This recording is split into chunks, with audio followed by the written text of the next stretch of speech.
I'm not.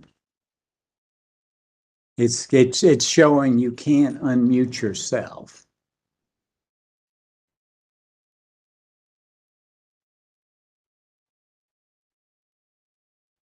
Okay, so how do I you know, so I don't want if I've got calls come background noise here, how do I?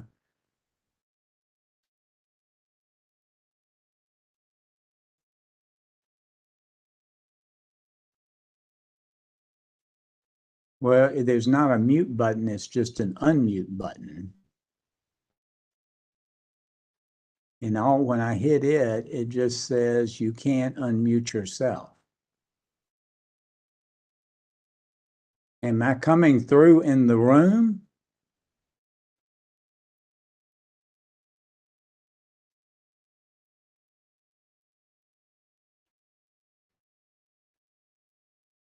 Well, I'm not quite sure what to do then. Are you hearing me now? Matt, are you sure you're hearing me?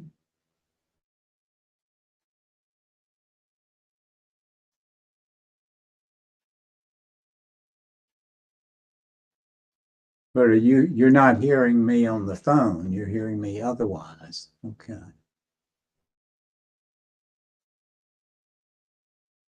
All right. So, all right, what is your number, Matt, so I can call you? Do you have a cell with you?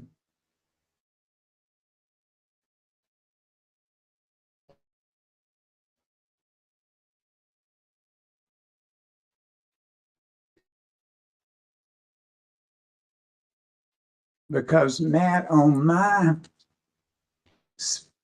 my machine,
Hey, good morning. Can you hear me? Hello? You can? All right, there we go. Look at that. If I could get everybody's attention.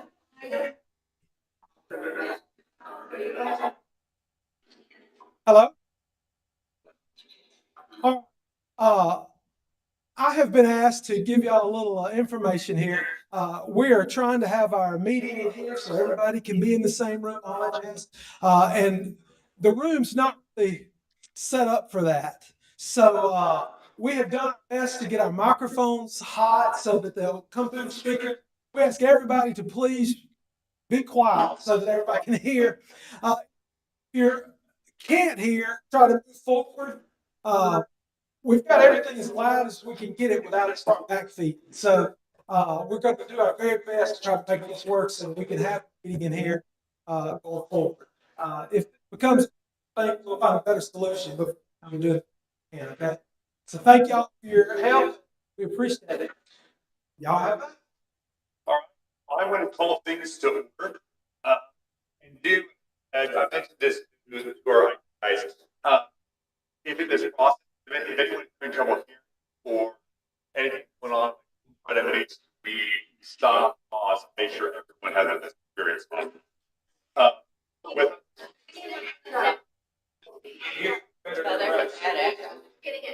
yeah, it's probably because there's more than one mic picking it up. Mr. Wall. Let me try that. Is that any better? Yes, so his microphone can go up because I got my hearing aids on, I'm on the front row and I still cannot hear him because he's up here and the microphone's way down here. All right, let's test this out first. Is everybody, can you hear me all right? Yeah. Here, all right, good. So you got first problem done. That mic is going to be used for public comment. Let's see how it goes. I think the room is small enough and if someone's taller and they want to pick it up, they can pick it up. The room is also small enough. I think we can all hear each other, hopefully. But like I said, if anyone's having trouble hearing, feel free to move up in the room. I'm even okay with you moving chairs closer to us. We're all friends, I hope. But no, I really appreciate everyone being here. I'm really glad this room worked. You know, when I initially got the request, I was like, I love this idea because especially when we're having so many, I hated having to break people up into smaller groups for the boardroom. And so I'm really glad we're able to all be here in the same room. I think that's incredibly important. Dialogue is incredibly important. Look, I know that there are people in this room who probably have polar opposite views on a lot of things. But in the end, I think we all have the same goals, which is making Alabama libraries better and serving our local communities. And if that's our goal, then we can debate how to get there. But I hope we can do it in a civil manner and respect each other as we get to that end goal. Because it doesn't matter where the starting point, it doesn't matter the different values.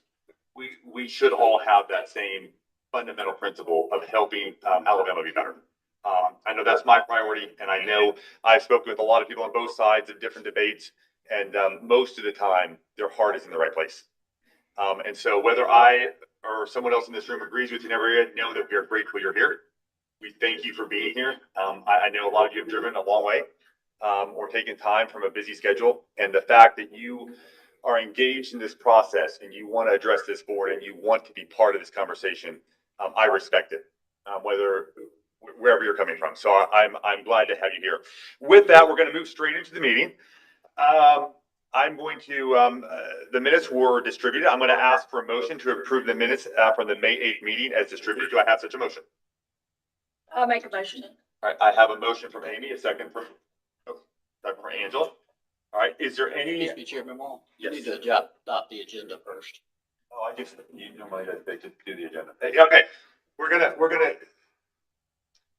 adopt the agenda first. Is there any objection to adopting the agenda as distributed? Hearing no objection, the agenda is adopted. Back to the motion of the minutes. Can I have a repeat of the motion? I make a motion. I have a motion and a second. Is there any edits or discussion on the minutes? All right, hearing no, we'll take a vote. All in favor, say aye. Are there any opposed? The ayes have it. Minutes are approved. All right, so next thing up will be our public comment period. I have a list here. I will call your name. We want to try to get everyone as much, everyone that submitted. We're going to get to you today. We're going to make that a priority and make sure we have the time to get everybody up here. With that in mind, there was a 2-minute time limit per speaker. I know that's not a lot of time. Something I want to encourage all of you, if you have thoughts, whether after speaking or the future, to replace speaking, if you ever want to put your thoughts to written comment, I know I might speak for all the board members, make it a priority to look at everything that is submitted, sent to us. You are more than welcome to submit written comment at any time, between meetings, during meetings, or today, if you are not able to pull your thoughts out. So with that, we're going to get started. First up is Amanda Fry. I'm sorry, Amber Fry. Sixth child. Tell her or talk to her. Yeah. All right, next up, Jackie Nix. All right. Sharon Freeman. All right. Yes, ma'am.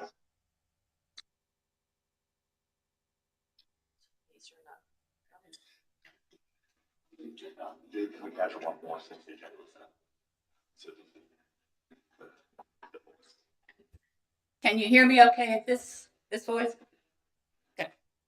I'm a retired archaeologist, and although I'm a member of several justice-centered groups, today I'm speaking strictly of my personal views. Libraries serve the entire community, which includes people that identify as LGBT or Q.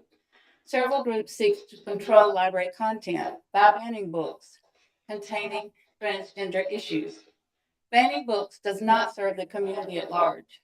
Additionally, banning transgender and or LGBTQ topics from libraries erodes rights and equality and can lead to banning people, and that resembles fascism.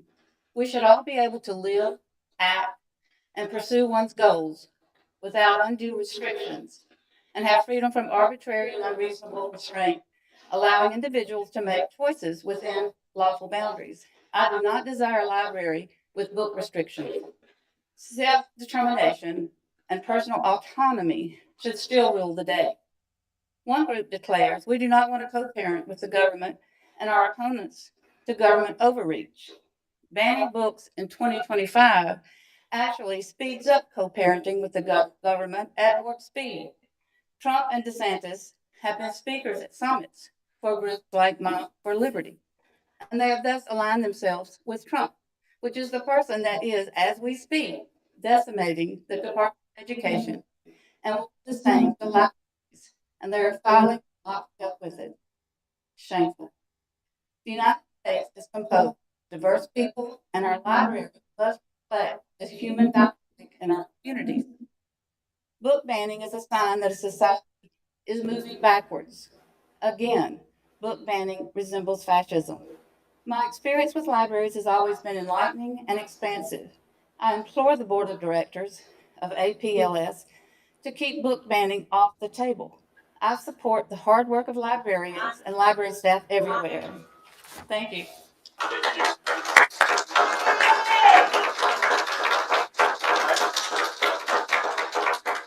Next up is Kathy Hastings.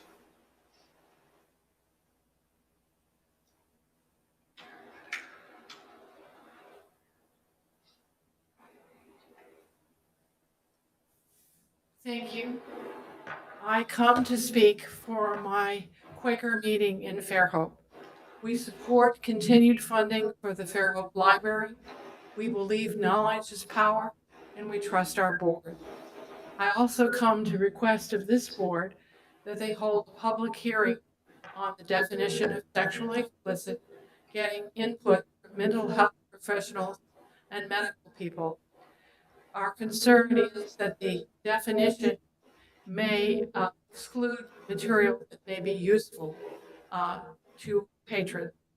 And my third comment is the same one that I made and testified last time.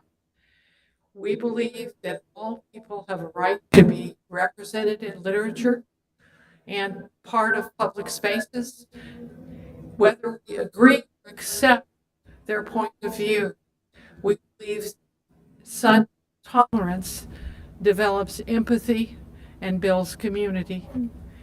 I thank you all, and I will continue to hold this board in the light.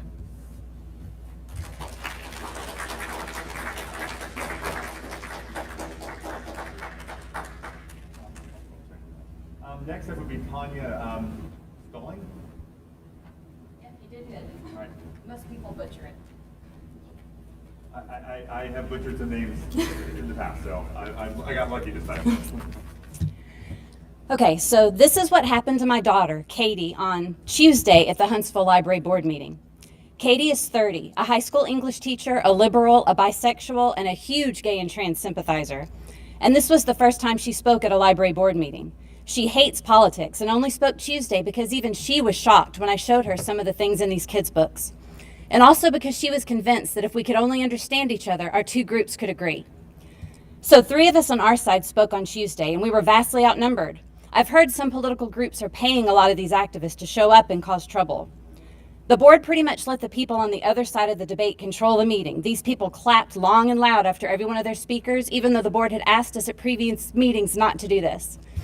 And they laughed and heckled us during our comments. After everyone was done speaking, one of them went to the front of the room and screamed, "Funk fascist," a few times, and his followers screamed it back.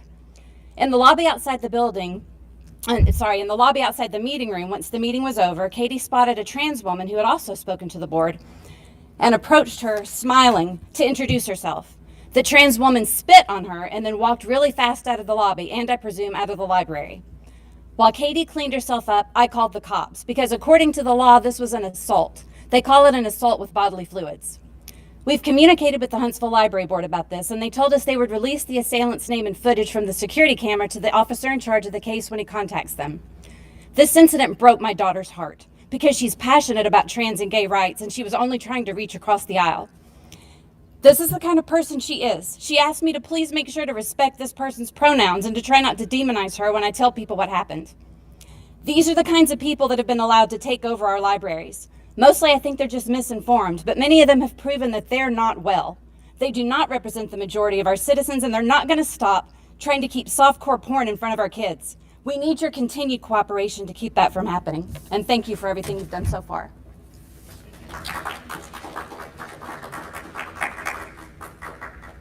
All right, next up is Dr. Bill Chitwood.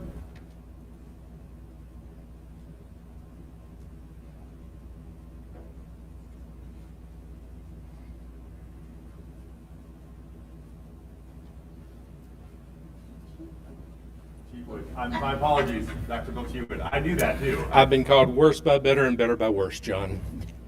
Good morning, I'm Dr. Bill Chitwood, and 2 minutes is not even near enough time for me to start insulting you all. I'm a retired child psychiatrist, a writer, producer, director, film producer, Telly Award winner, Amazon #1 author, and currently I'm the managing editor of AOPolitics.com. I'm a free speech absolutist because the First Amendment, buttressed by the Second Amendment, is the cornerstone of the Republic. That being said, the rights that we extend to adults for free speech are not the rights that we extend to children. Children and adults are different. Yes, I know, that's a remarkable concept, but it's absolutely true. May 25th of this year, I dropped an article on ALPolitics.com, shameless plug again, that concerned the Fifth Circuit Court of Appeals decision in the Llano County Library case coming out of Texas. The circumstances were very familiar to most of us. If you look at it, it's almost identical to what happened here. A library removed some LGBTQ+ books. Parents objected. The suit followed. And the court ruled 2 important things. One, that yes, libraries can curate their collections as they have done for years. And 2, the First Amendment does not give you a positive right to receive information, especially when that information is available at other places. So, because the information is available at other places and you can bloody well go to the dirty bookstore and buy it like all the rest of us do, okay? Libraries can indeed curate their collections, and we have the obligation as adults to protect innocent, immature minds from this material. Thank you very much. And now ask your kids about aura farming.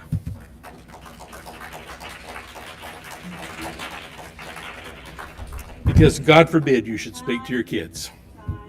Thank you, sir. Next up, we have Susan Stewart.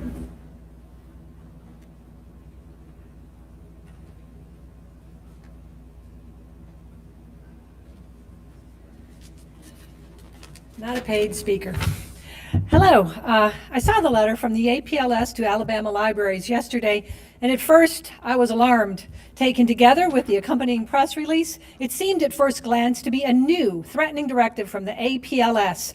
Alabama public libraries were to scour their collections and programs for gender ideology violations or face serious repercussions.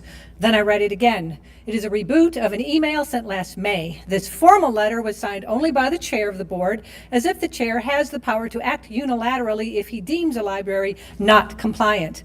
And the money at risk is federal grant money. Last year, total federal funds sent directly to libraries for the entire state was $1.1 million.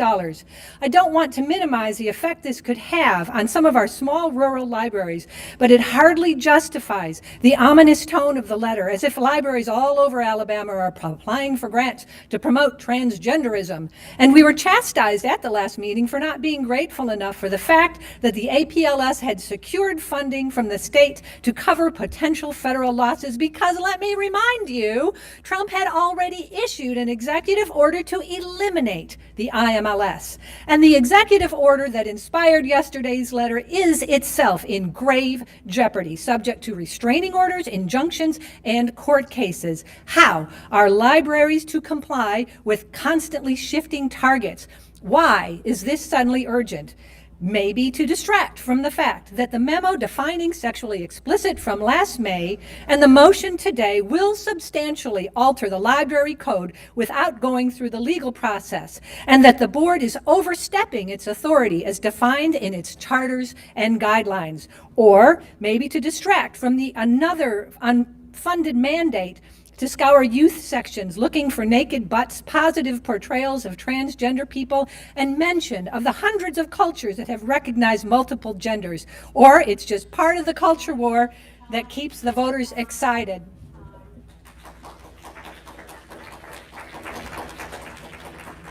Next up is Ted Halley.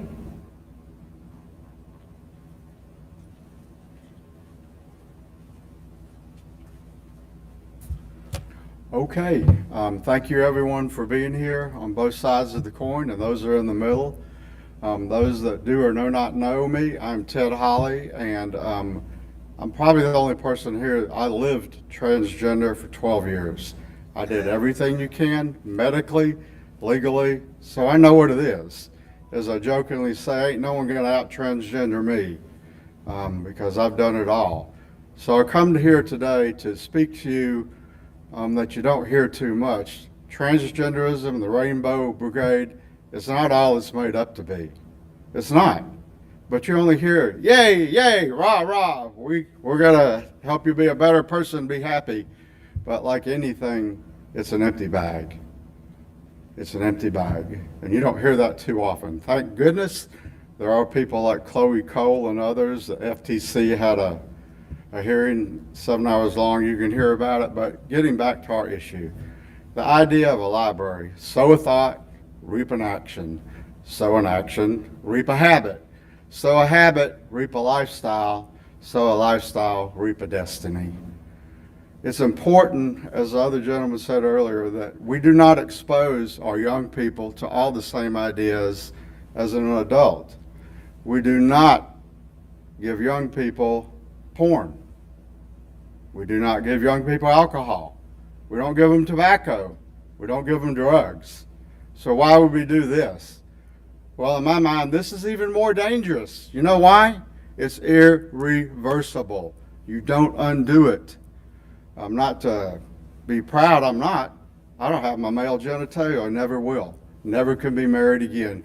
You cut it off on a young one, when they're old, the rest of their life, they are stuck with that way. And the brain doesn't even develop to age 25. So I just give you those thoughts to think about. Let's protect our youngins. Thank you.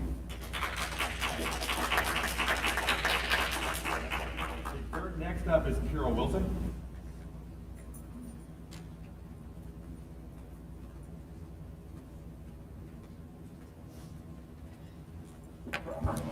Chairman Wall and members of the APLS Executive Committee, a decision was made by the Fairhope Board of Trustees to keep the following books shelved in the teens section for a period of 5 years. That is until 2030, with no further local appeal process possible. The books are sold, Lighter Than My Shadow, Grown and Doing It, Let's Talk About Sex, and possibly others that I'm not aware of. In your position of leadership, please consider applying immediate corrective action. Such corrective action should include withholding state funding for a period of 5 years from the Fairhope Public Library, unless or until the Fairhope Public Library trustees reverse their decision and urgently and immediately comply with APLS code. Recently, at a city council meeting, Councilman Jay Robinson asked those in the packed chamber if anyone supports circulating sexually explicit materials to children at the public library. No one raised their hand. Thus, our community standard was established.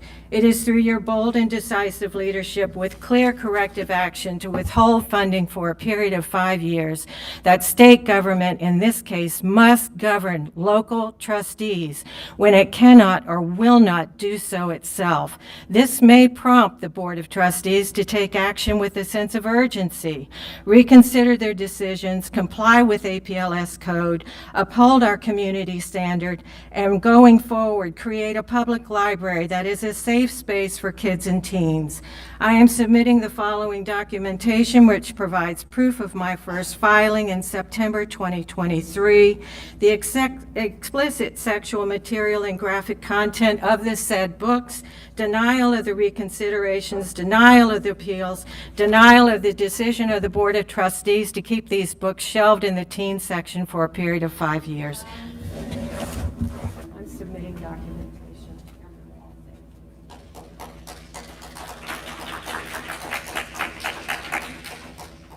All right, next up is Rebecca Watson.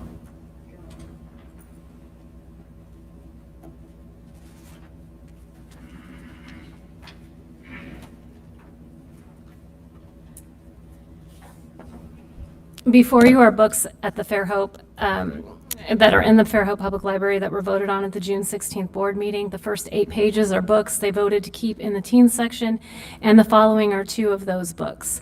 Beyond Magenta, page 80. From 6 up, I used to kiss other guys in my neighborhood, make out with them, and perform oral sex on them. I liked it. I used to love oral, and I touched their you-know-whats. We were really young, but that's what we did. He was a 6-year-old. The Perks of Being a Wallflower. This book includes graphic rape scenes, masturbation, sexual activities, both hetero and gay, alcohol, marijuana, incest. This book has it all. This book is full of complex situations that are difficult for even an adult to understand. Here's an excerpt. Please, Dave, no. But the boy just talked soft to her about how good she looked and things like that. And she grabbed his penis with her hands and started moving it. I wish I could describe this a little more nicely without using the words like penis, but it was the way it was. After a few minutes, the boys pushed the girl's head down and she started to kiss his penis. She was still crying. Finally, she stopped crying because he put his penis in her mouth, and I don't think you can cry in that position. Library board comments. Langham said that the main character is a boy who was molested by his aunt, which caused him to be withdrawn. The boy later falls in love with an older teen leaving for college, and when they had sex, he remembered the molestation by his aunt. She concluded that it was appropriate for teens, Wright said, that she enjoyed it, and that it tells an important story because of the dangers of repressive memories and how people need to be able to face trauma. This book remains in the teen section. Leading trauma experts, including the National Child Traumatic Stress Network, warn that children, especially those abused or traumatized, should never be left to process graphic content alone. There is no credible evidence that reading about abuse on their own is helpful. In fact, it risks, depending on the trauma, it can deepen it, causing confusion, fear, or emotional harm. True healing requires safe conversations with trusted adults or counselors. Even therapeutic reading only works with guidance.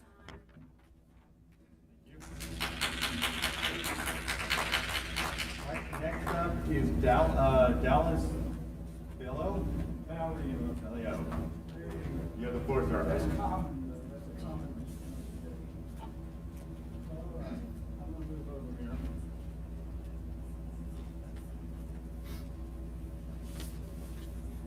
I'm going to tell you something this morning that I think will be helpful to you as you go about your business. And I want to talk about pornography. And I want to talk about teens and young teens. And I want to talk about the negative effect, all right? And a solution that's right in front of you. Now, I have some information here that came from something called Common Sense Media, and they're reputable because I checked them out. And here it says, this is from 2023. Today, Common Sense Media released a new research report that confirms some startling truths how teens engage with pornography. They found 73% of teens responding age 13 to 17 have watched pornography online, and more than 54% reported first seeing pornography by the time they reached the age of 13. Now, then they go on, and I decided that I would take a look and see what the negative effects are. So I searched that also. And I have these to hand out to you. But before I do, here's the reason it's a solution. Getting their information from pornography isn't what it is, okay? You know that. And if you haven't looked at pornography, you ought to look at it, because you need to know what your child or your teen or whoever is looking at. And all you have to do is search PORN, and you'll find it, and you'll be very surprised. So I want to talk about the negative effect. Oh, okay. All right.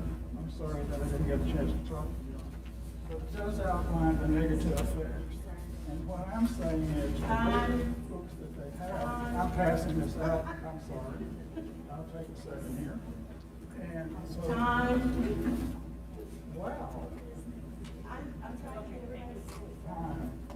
Okay. But I want you all to see this, because if kids having access to these the books in the library will counter this. Please stop talking. Up next is Angie Hayden. Oh, I was just getting our next ready. I'm sorry I took.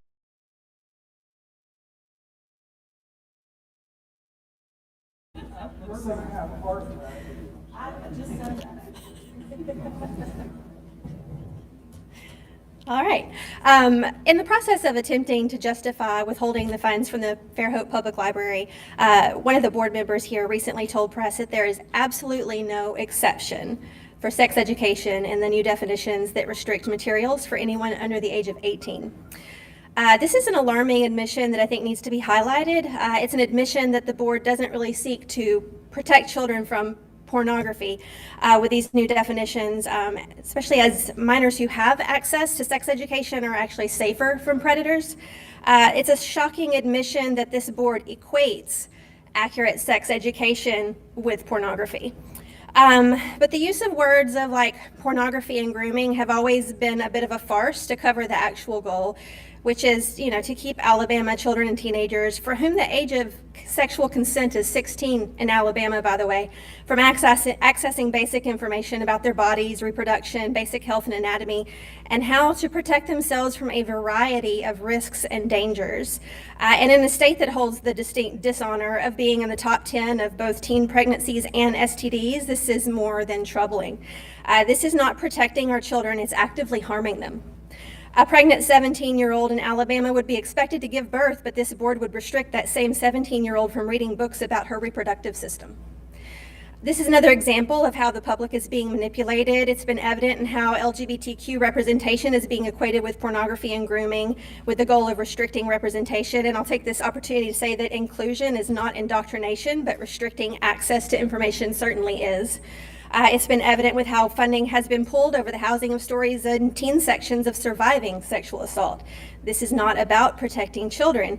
And I think it's a good time to remind everyone that prior to this current board, the APLS never attempted to dictate where books were housed within libraries because that was never meant to be within their authority. But this board has made it so, and Moms for Liberty is controlling library collections by proxy. Thank you.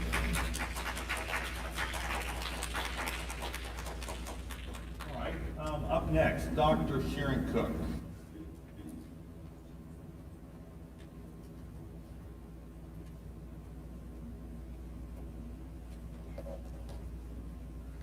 Good morning. My name is Dr. Sharon Cook. I'm a clinical psychologist, and I'm here to speak not just for myself, but for every child who might stumble upon a book that opens their heart, challenges their thinking, or helps them feel seen. I support Read Free Alabama's mission because libraries are not just shelves and silence. They are sanctuaries of curiosity, courage, and connection. Every banned book represents a voice muted, a window shuttered, a path to empathy cut short. Some of these books speak quietly to children and youth who think they might be LGBT, offering words that reassure them that they're not broken, not alone, and not without a future. These young people deserve stories that reflect their questions and affirm their identity. Without support and affirmation, LGBT youth face significantly higher risks of depression and suicide. A library that welcomes them is more than a building, it's a lifeline. That's why I'm deeply concerned about the recent legislative efforts and administrative rules that politicize library boards and restrict funding based on book content. These actions don't protect children, they silence them. The freedom to read is foundational to a thriving democracy. It should not be feared, it should be protected. Thank you for your time and for considering what's truly at stake, not politics, but possibility. Thank you.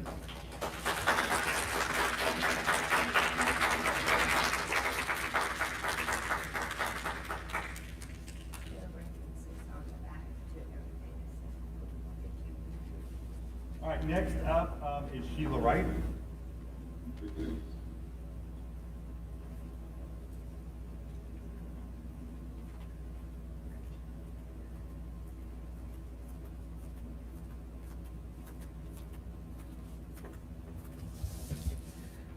The Supreme Court recently ruled that a state may enact laws requiring porn websites to put age restrictions on their content. This was in the case where the Free Speech Coalition sued the state of Texas after it enacted such a law. Their claim was that minors have a right to receive such speech. Justice Thomas issued the court's main opinion in this case, pointing out that the much relied upon Miller test does not completely encapsulate how much a state can regulate obscene speech. Further, the court ruled that protecting children from sexually explicit speech is a specific interest that the states lawfully have. He pointed out that if you need age verification for alcohol consumption, there's no reason there should not be one for pornography. For years, the left has argued that children have the right to receive any speech and that books with obscene material in them must meet the Miller test. This decision absolutely silences that view. Activists are promoting the transgender agenda everywhere, including our public libraries. They have denounced the traditional categories of man and woman as a false binary. If men can become women and women men, they believe the natural structure of creation can be toppled. In other words, they want to discredit Genesis 1:27, which states, "So God created man in his own image. Male and female he created them," which is the foundational ethical imperative for all Western civilization. The truth is that no matter how advanced pharmaceuticals and surgeries become, the biological reality of man and woman cannot be abolished. in order to be in compliance with President Trump's executive order on gender ideology and the Alabama state law, What is the Woman Bill, which recognizes only two sexes, male and female, I am asking you to require all library directors to remove all books and DVDs. Next up is Elizabeth Williams.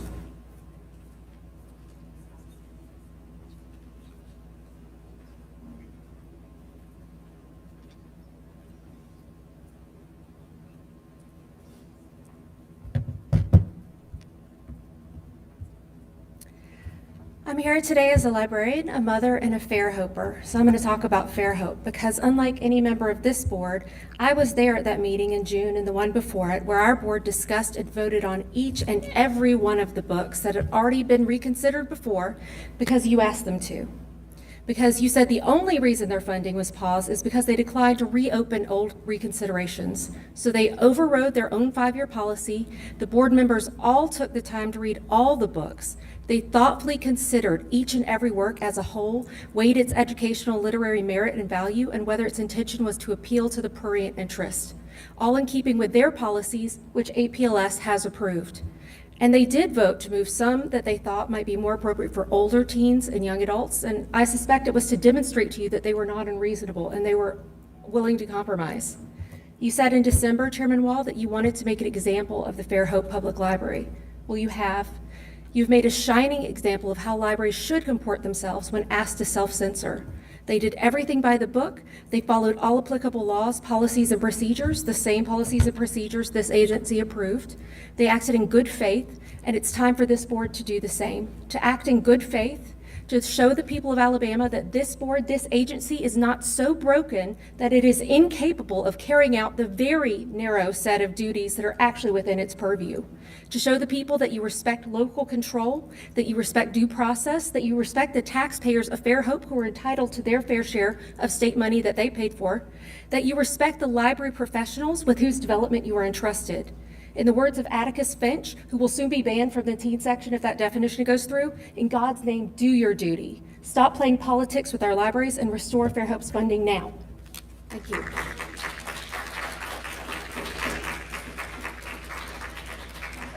Next up is Carissa Callan.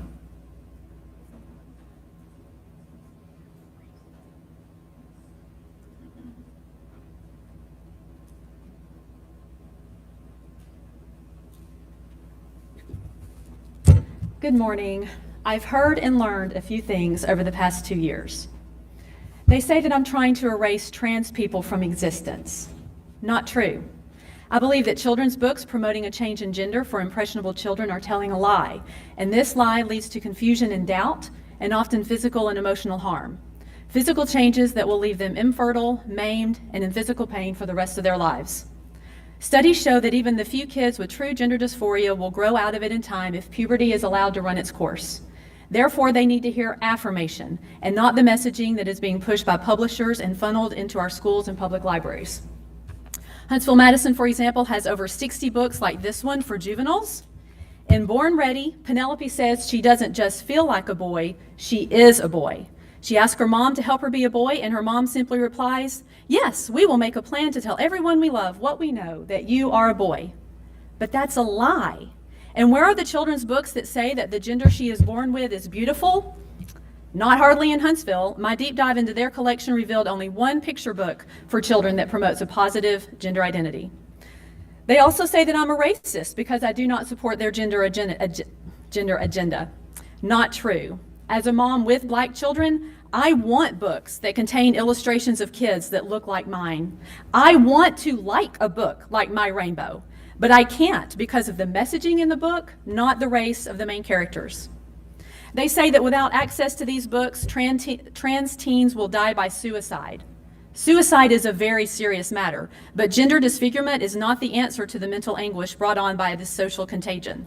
Studies show that suicide rates actually increase after surgeries. They say that I'm moving the goalpost. I say that the goalpost was moved by the ALA and the agenda-driven publishers, and I am simply asking you, the board, to help restore our library's collections by removing these books that spread the lies about a child's true nature and self-worth. Thank you. Next up is Dr. Wilson.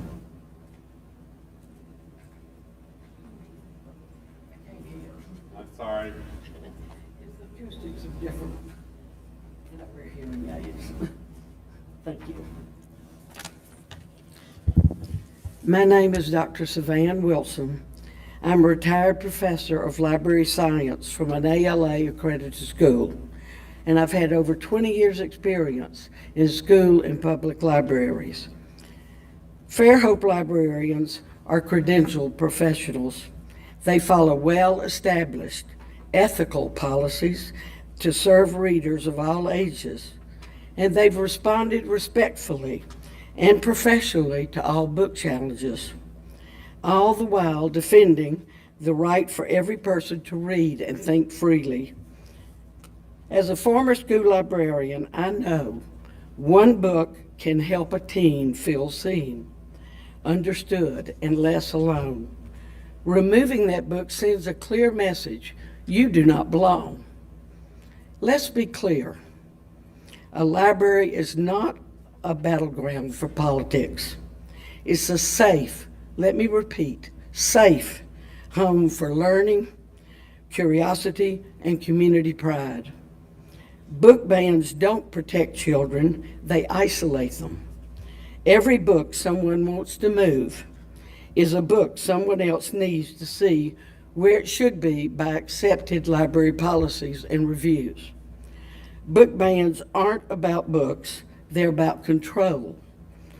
We stand, and I believe a majority of Fairhopers stand, with our volunteer library board and certainly with our professional librarians who are upholding the freedom to read for everyone. Thank you.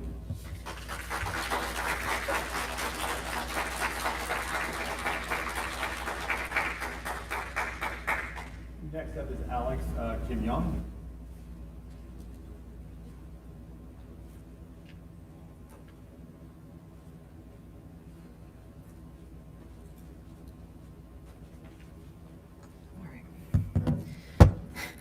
A lot of people have already covered the logistics and ethics I was going to talk about, so I'm going to go ahead and get personal. I'm also trans.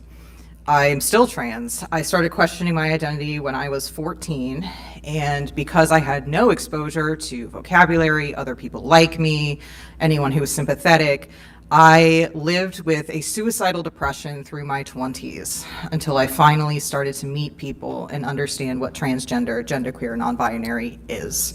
My story is not unique. It is not the only story, and it's not the correct story. I would venture to say Ted's story, also valid.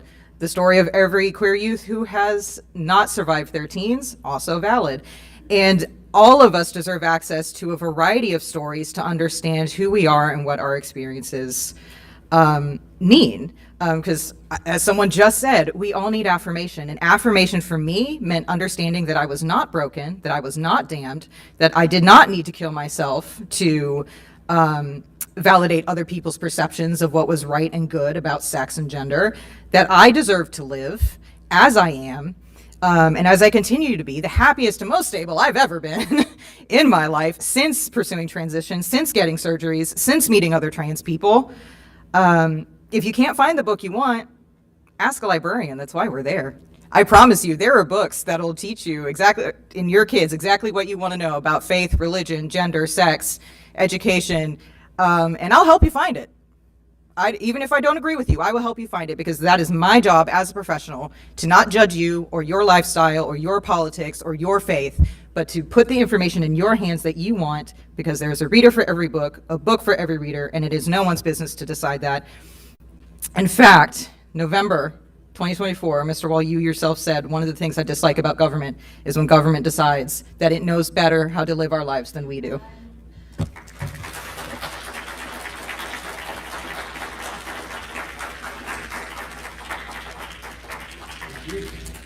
Up next is Julie Cleland.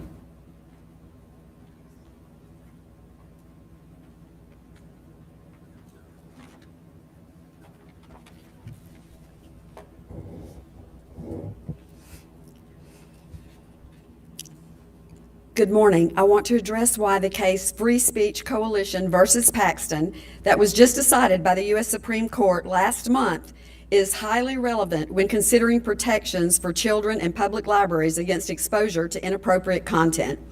This case affirmed that while free speech is a vital constitutional right, it has limits, especially when it comes to protecting minors. The Supreme Court established the Miller test to determine what constitutes obscene material not protected by the First Amendment. The test looks at whether the material appeals to prurient interest, depicts sexual conduct in an offensive way, and lacks serious literary, artistic, and scientific value. However, the Miller test alone is insufficient for protecting children. It was designed primarily for adults and does not fully account for the unique vulnerabilities of minors or varied ways harmful content can impact them. Recognizing this, Free Speech Coalition versus Paxton encourages states to go beyond the Miller standard and implement broader safeguards to shield children from exposure to sexually explicit and inappropriate material. This means public libraries have the authority and the responsibility to adopt policies that restrict children's access to harmful content, even if that content might not meet the criteria of obscenity under the Miller test. This ruling backs up the recent letter sent out by APLS, which clarified that library boards are not required to read books in their entirety or judge them as a whole if the books contain sexually explicit words. Books may be removed based solely on the presence of words or themes defined as sexually explicit in their criteria. With federal courts affirming the authority of states to take stronger measures, APLS and local library boards can protect children by removing all sexually explicit books immediately from our libraries. Thank you. Up next, Paige Gantz.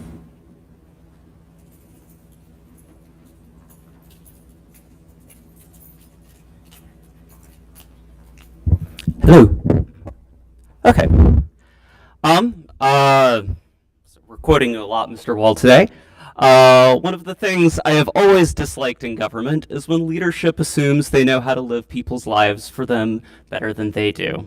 This board's obsession with removing so-called gender ideology from Alabama libraries is a clear example of this. From moving to declare gender ideology harmful to minors without even defining it, to threatening the possibly illegal removal of federal funds for libraries, this board is making just such an assumption. However, I know from my own life that these assumptions are wrong.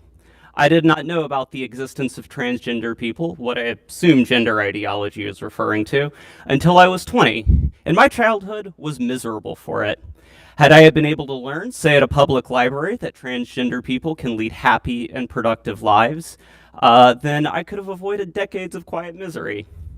Even today, I sometimes cry over the childhood that I lost. So, I am here today in defense of children who are like me.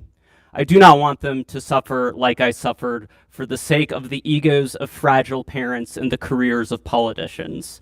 End this obsession with so-called gender ideology and let my people live our lives as we know best. Thank you.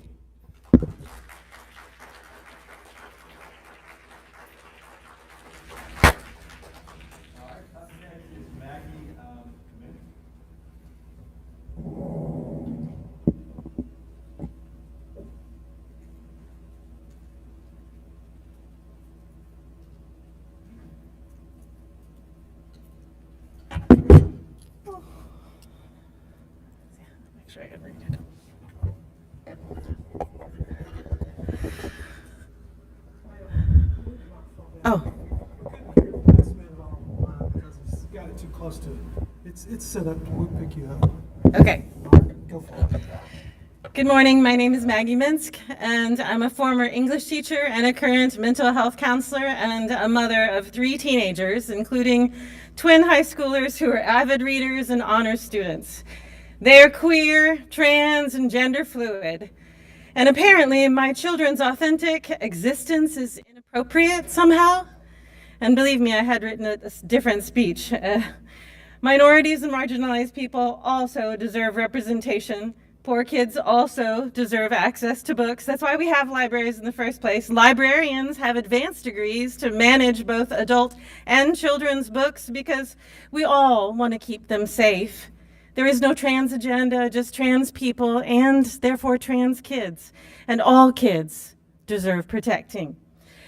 This board and others want to censor and ban books so that a small percentage of sheltered children aren't exposed to the fact that trans people exist, same-sex couples exist, and pubic hair exists.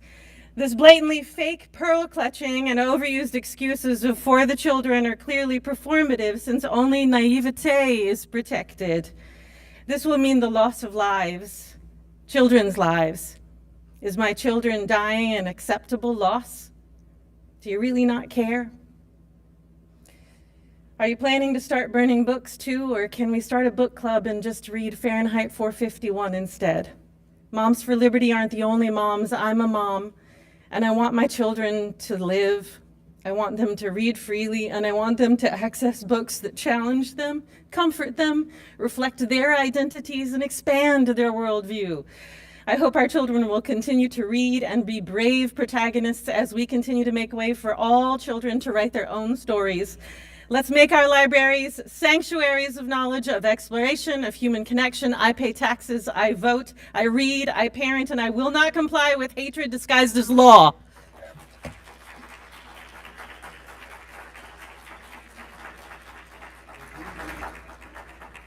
Up next is Jason Baker.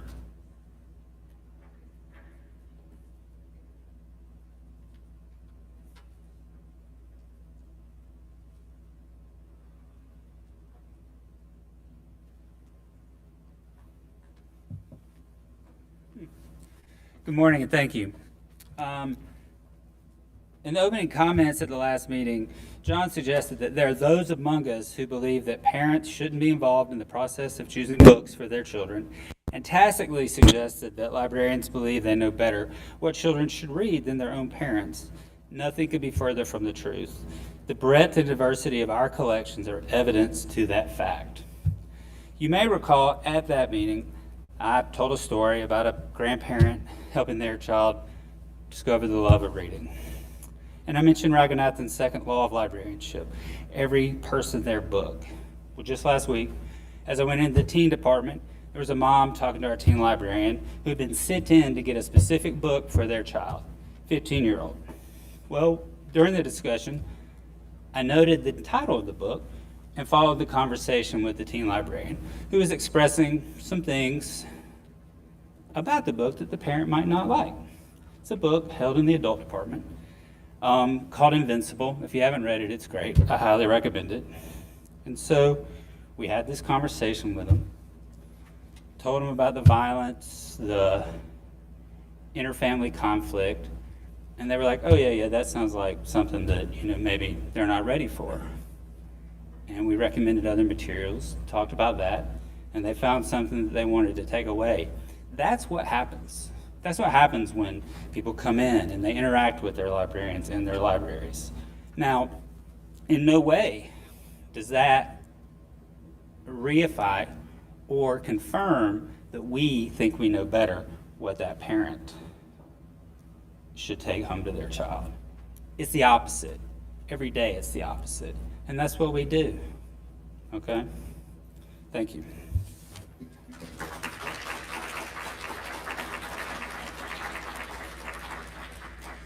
All right, up next is Katie.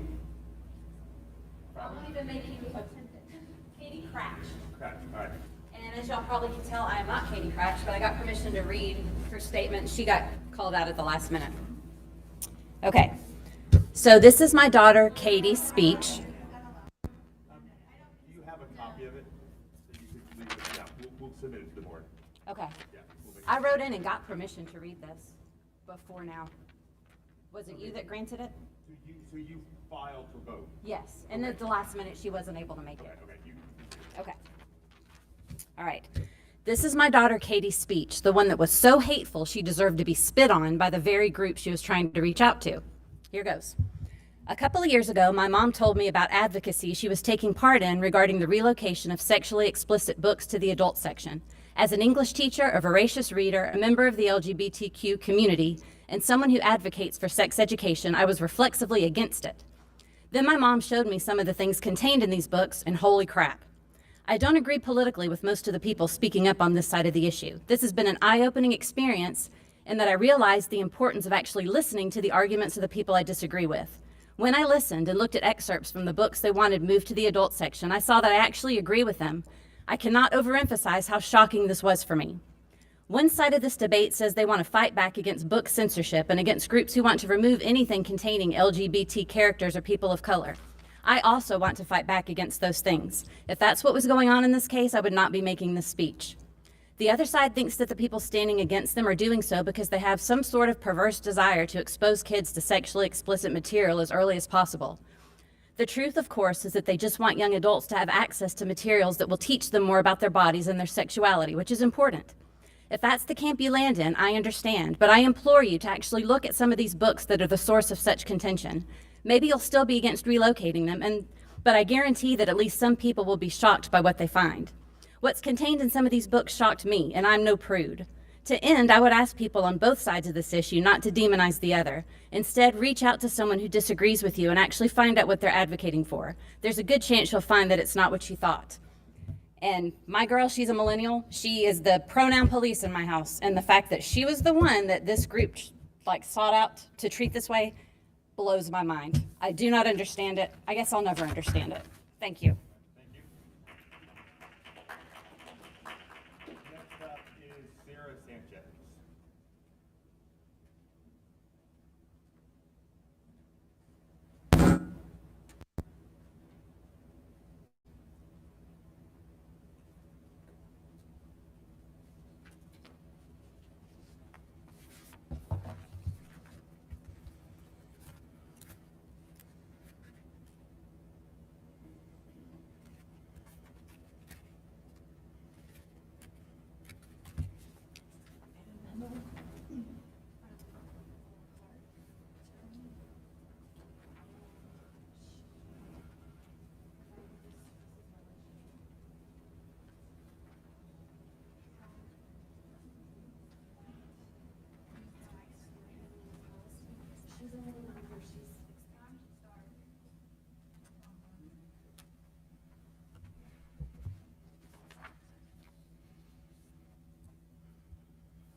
Good morning. My name is Sarah Sanchez, and I'm here for Clean Up Alabama.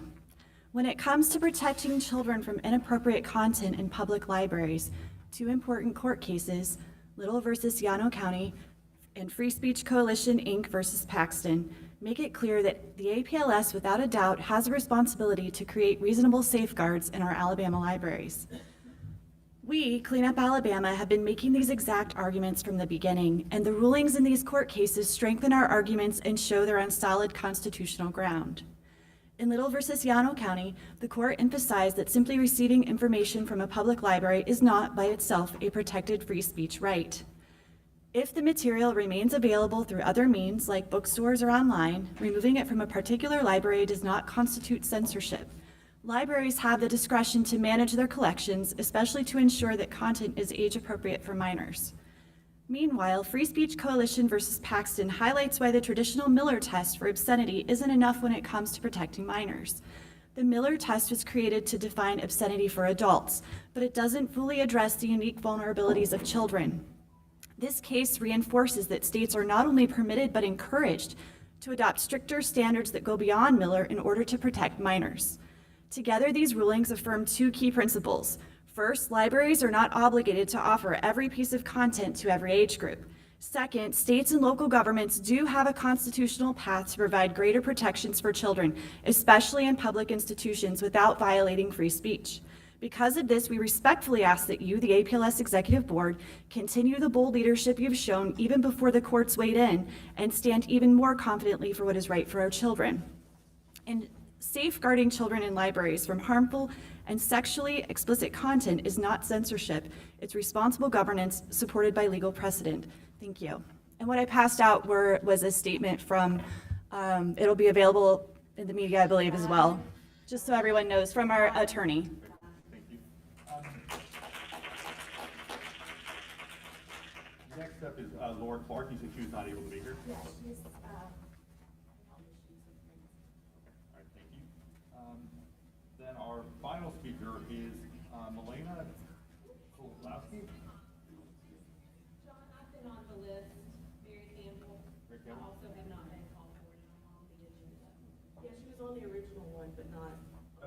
So could the original one not include all, or is that just a typo? I think the original was that you've added to it since then, and perhaps Mary got left off. Okay. Well, why don't you come up now? Okay, thank you. And is Melina, is she here?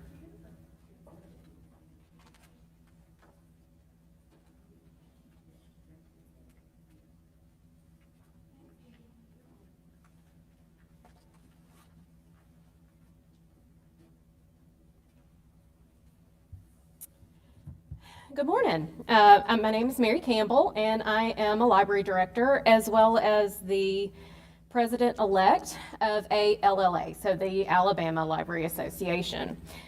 I have a lot of experience. I may not look it, but I've been doing this for over 20 years. I'm also the mother of a almost 15-year-old, and let me tell you, that's my hardest job I've had. And I also am going to tell you that I'm the one who knows best for him. His father and I know what he's ready for. We know his maturity level. We know the things that he faces in his life that other children don't. He's type 1 diabetic. So he has faced death more than once. And I know what he needs, and I know what he's ready for. And it's different than what his best friend is ready for. It's different from what a lot of the folks who have spoken today, their children are ready for. But those materials need to be available, and they need to be in the right places.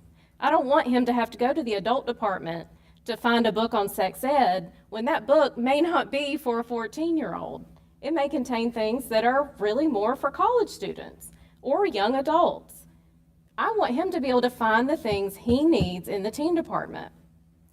Just like I want those kids who are not ready for those things to find other things in those departments.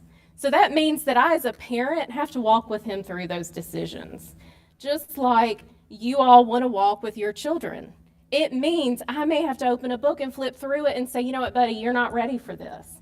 You know what, buddy, this doesn't agree with what your father and I believe and how we want to raise you. These are the things that matter, and I am the only one who can do that. And when those things are taken away, you take away my right as a parent and my right as an Alabama citizen. Never mind that I'm a librarian with all that experience.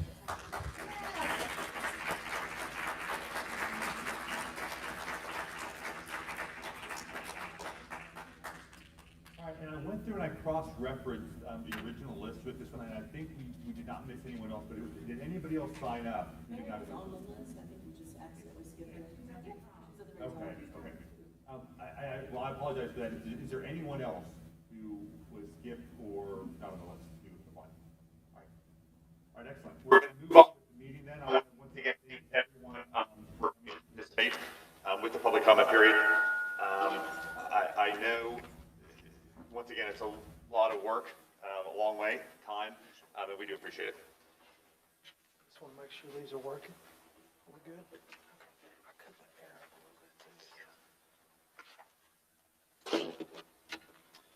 All right, so next order on our agenda is the chairman's report. I want to start by talking about a few things that I heard, because I was actually encouraged by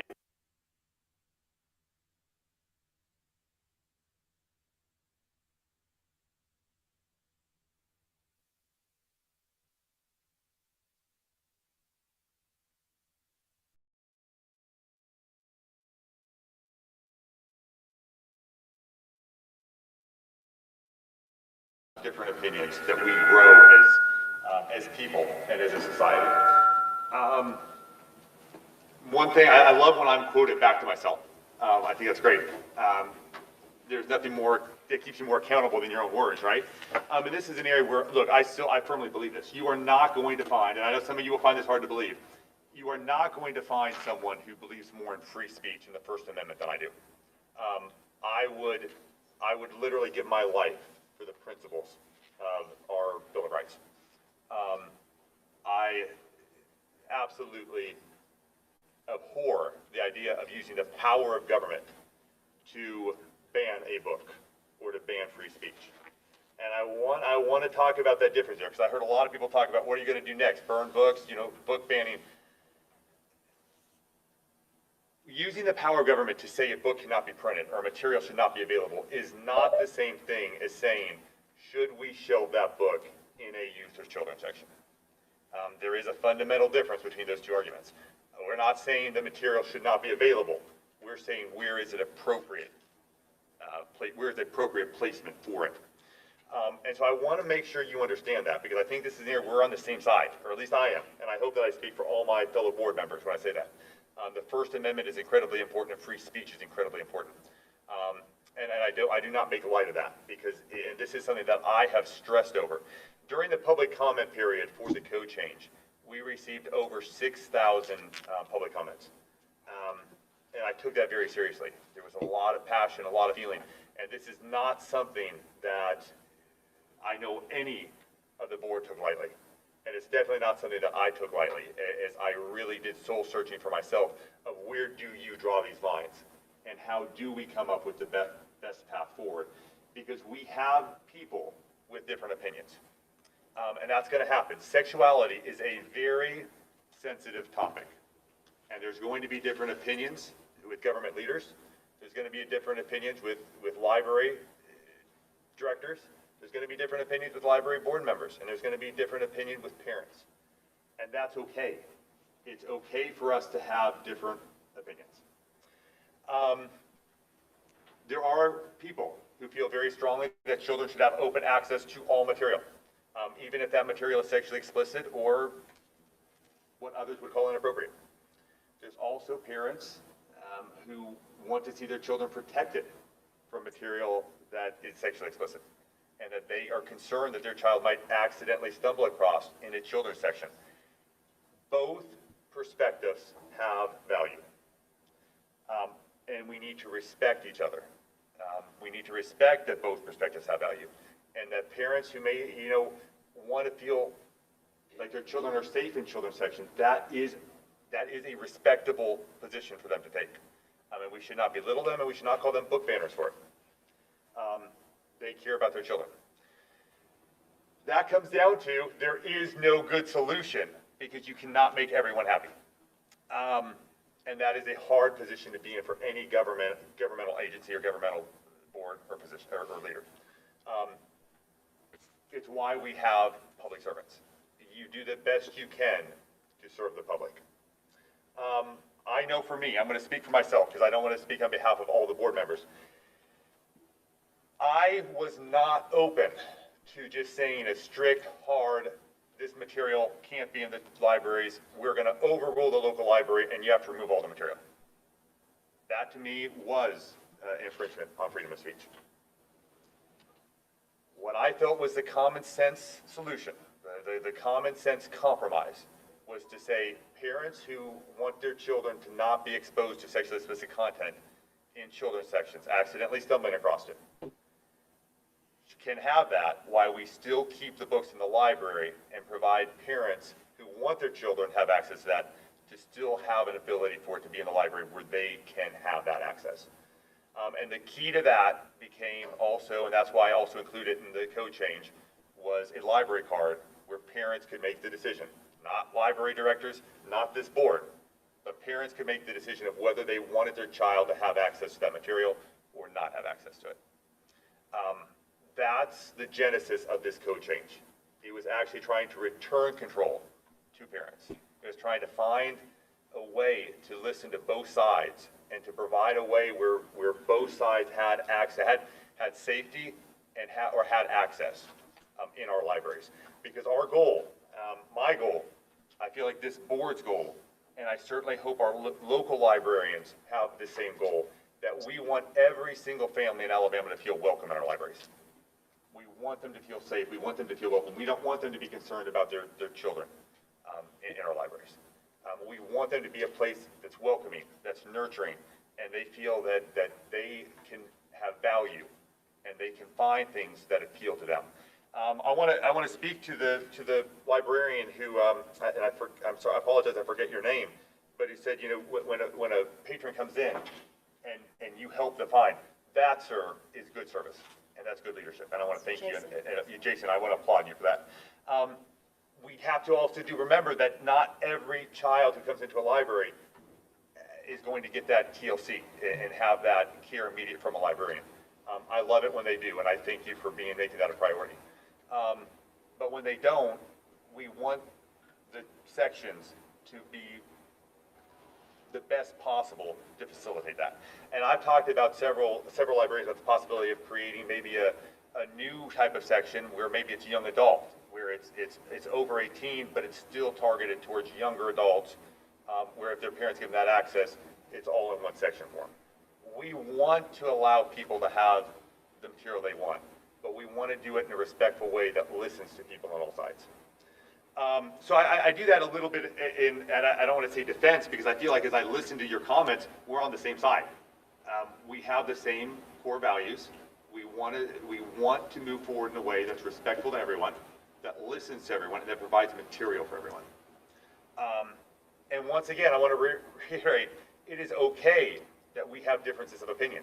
That's healthy. We should embrace it. And I do agree, something that one of the speakers said that really touched me was people are not inappropriate.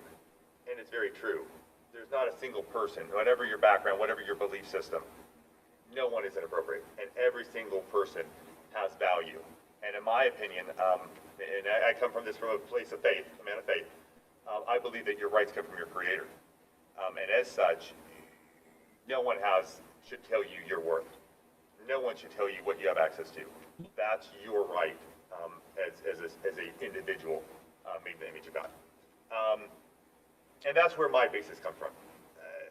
That's where my heart is. And I share that with you today in a little less formal dialogue where I'm just speaking to you from my perspective. And I hope it helps you understand where I'm coming from as we negotiate this very difficult situation. You know, there's a lot of people who like to escalate this. No offense to our press folks over here, but, you know, division creates more clicks, not unity. My goal is to create unity. My goal is, and I am not perfect. I have made mistakes. I am sure some of you would love to point those out. And I ask for your grace because it can be hard. But I think probably the most important responsibility of this board, and probably the most important responsibility of local libraries, is to make sure that we present ourselves in a way where we are making people feel secure with our local libraries. And it's probably, to me, the greatest tragedy of this debate and the public fight that this has turned into, because what we've done is we've made libraries feel either less safe or more aggressive than probably ever before in the history of libraries. And that's unfortunate, because I think that's when we all lose, both sides. Our libraries in the state lose, our librarians lose. And I think that's really, really unfortunate. So bear with me as we move forward. I do one thing that I hope everyone feels from my leadership is I want to hear from you. I do not silence conversation. I do not silence debate. I do not limit speakers. And that's because I genuinely value your opinion, and I do want to hear from it. So as we move forward, let's stay in communication. We'll be having future board meetings, obviously. You're welcome to send material in between board meetings. I do want to highlight a couple things that were mentioned that I think may be misunderstandings. One was the letter that was sent out yesterday. That actually was done not just with board approval, but board requirement. Not at the last board meeting, but 2 meetings ago, the March meeting, the board voted to have me send out a letter, to draft and send out a letter. It was my obligation to send that letter with their vote. The delay in that, in sending it, was to wait to see if the next fiscal year, if we were even going to receive federal grants, that local libraries would have to comply with the executive order in order to receive. Because if we weren't even getting them, there was no reason to send out that letter. It does look like we're going to be getting them for at least the foreseeable future, and that made that letter informational for our local libraries, because they need to know that. Not all libraries may have been had that directive or seen that executive order. I felt they needed to see it, so they did not risk losing their funding, and so the APLS agency as a whole did not lose our federal grant funding. So that was the genesis and the explanation behind that letter. The definition of sexually explicit, there were some calls for that to be a separate code change in public comment period. That was a simple definition. It was something that was originally sent out with when the code change was passed. The same basic wording was sent out recently with an official memo because some libraries said they never got it. We've been very consistent with our wording on the definition. This is not something new. It was something that was used originally when the code was changed. This is also something that reflects both federal and state law. We did not just cook this up. This is consistent. I know there are some people say, well, that's for criminal code. This is for libraries. A definition of words are still a definition. And that's all that's seek to do. There is no change in the code or the meaning of the code or what would be or would not be appropriate. It was just defining what has always been in code, just defining the words under APLS. With that said, I know Mr. item on Chairman, the agenda that later down we'll talk more about is... Mr. Chairman, Yes, sir. this is Ron Snyder. I wanted to make a few comments. I was muted when the minutes were considered, and I wanted to say and would like included in the minutes of this meeting my memorandum to the board of May 19, where I explained that I did not attend the May 8th meeting after it was changed from its scheduled date of May 15.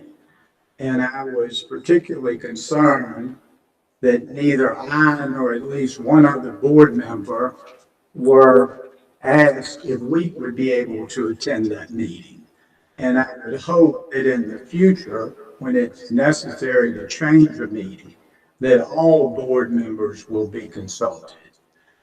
Also, I wanted, one of the reasons I wanted that memo included in the minutes of this meeting is I strongly disagree that we could adopt a definition of sexually explicit without it amending the administrative code.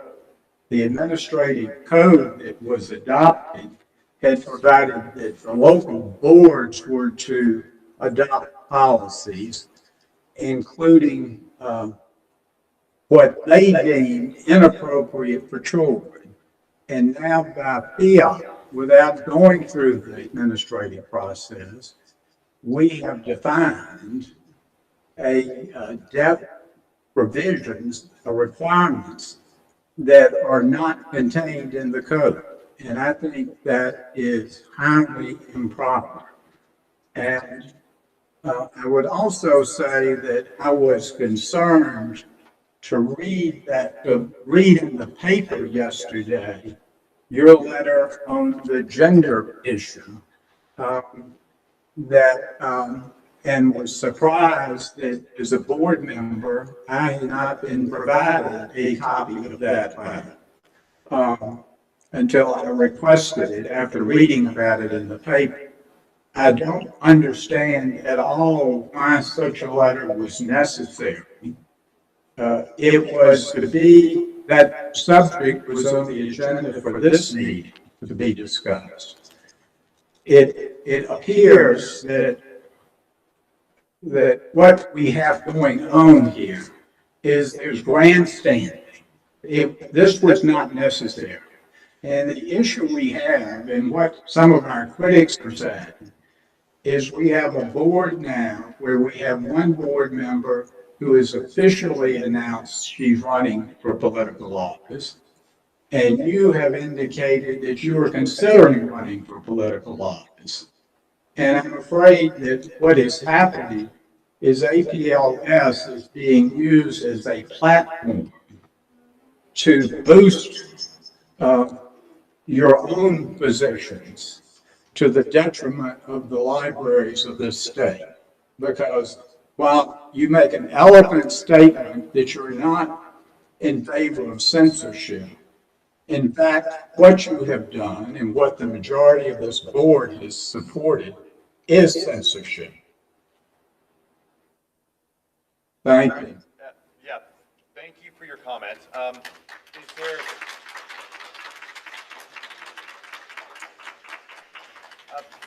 Is there any, would you like your memo you mentioned, would you like that attached to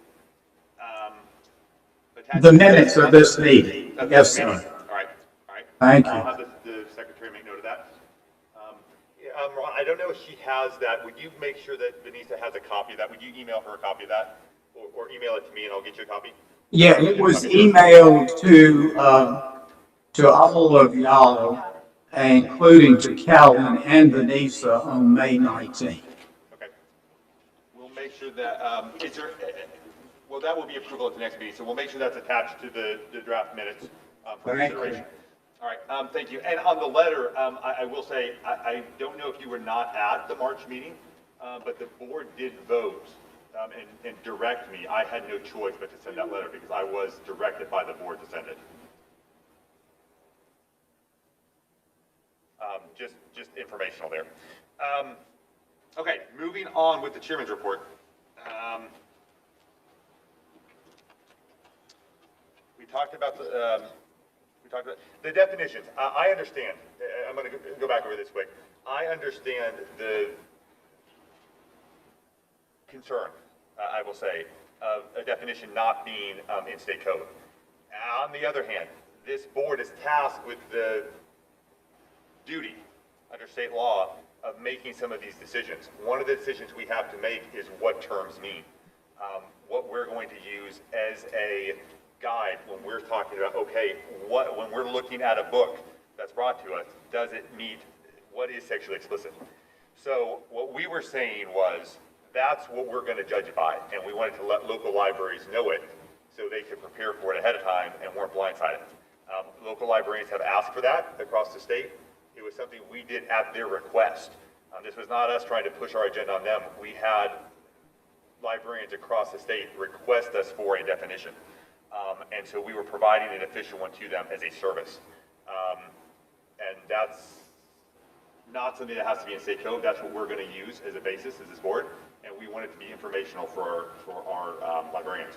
That being said, I know that, and we'll talk more about this later, the content that was brought up at the last meeting by board member Amy Minton brought up, adding language, saying gender ideology. I feel like that does, in my opinion, add to state code. And so I would not be supportive of just passing something today. I think that's something that would have to go through that review process and amend state code rather than just the board passing it. And so I'm trying, I very much feel that that's an important thing. If it changes the meaning or what's required in the code, it needs to go through a state code change. If it's a definition where you're defining something, that's just a word definition, especially if it's already on file with state law. So that's the difference there in that. I appreciate the gentleman who brought up the dangers of pornography for children. And I want you to know that it's something that I am personally concerned about. I think it actually highlights one of the concerns of the board with sexually explicit content, whether it's pornography or video or in written form or other. I am proud that the state legislature has taken kind of a role in that with passing a law, regulating cell phones and saying that if you're going to access porn, you have to prove you're over 18. I think that's consistent with our society's priorities of protecting children. And as another speaker put it, that's not just from sexually explicit content. That's from drugs, it's from alcohol, it's from tobacco. It's in movie ratings. This is very consistent across societal norm. And so I think this is just one more area where we're saying, yes, pornography can have a dangerous impact on youth, and they should not have open access to it. It's very consistent with community standards across the board in other items that could be deemed inappropriate for children. So with that said, I think those are kind of the things I wanted to address, just hearing you out. I maintain, I go back to, I really hope, and it is my commitment to try to listen to all sides and to understand that people have different viewpoints, and that's healthy and okay. And let's do the best we can to come together and to find the solutions that best represent people on all sides of every issue. So with that, I'm going to move on to some official business within my chairman's appointment, which is the appointment of a nominating committee to recommend officers for the fiscal year 2026. Do I have any volunteers for that? Debbie, would you like to do it? And what does it consist of? You would basically, it's basically a nominating committee. So you would talk with members about the different positions and if they would like to run for them and just get a list to report back to the committee. Yeah, I'll do it. Ms. Stevens, would you like to be honest? Ben, how big a committee do we need? Up to you. Oh, it's up to me? Usually do 3, right? Traditionally 3? Angela, would you like to be on it? Sure. All right, we have our 3. Is there any objection to those 3 serving? All right, hearing no objection. Ben, as I understand, any committee is going to have a meeting, is going to have a posted and the meeting open to the public. Is that correct? That's correct. That is correct. So if they have, when they meet, they would need to do it publicly. It could be done, I know by Zoom. Could they do a public conference call? I'd have to get back to you on that. We'll check on that. Well, hopefully it will only be 1 meeting, and I know Kellen will help facilitate that, but I think we can do it digital in some format.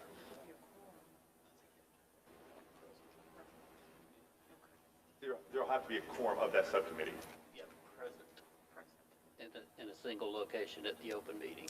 Okay. So they can't do it digitally. One can do it digitally as long as 2 are in the room. Okay. So you guys just got more work than I thought you were going to. Congratulations. Is it possible to do it before the next monthly meeting, an hour before or something like that, where it could be, everybody's going to be here That's anyway? actually a good idea. July, September, no. August, like maybe in August? These are voted on in September, right? So it would have to be before the meeting in September. If you wanted to meet We could before possibly meet in August.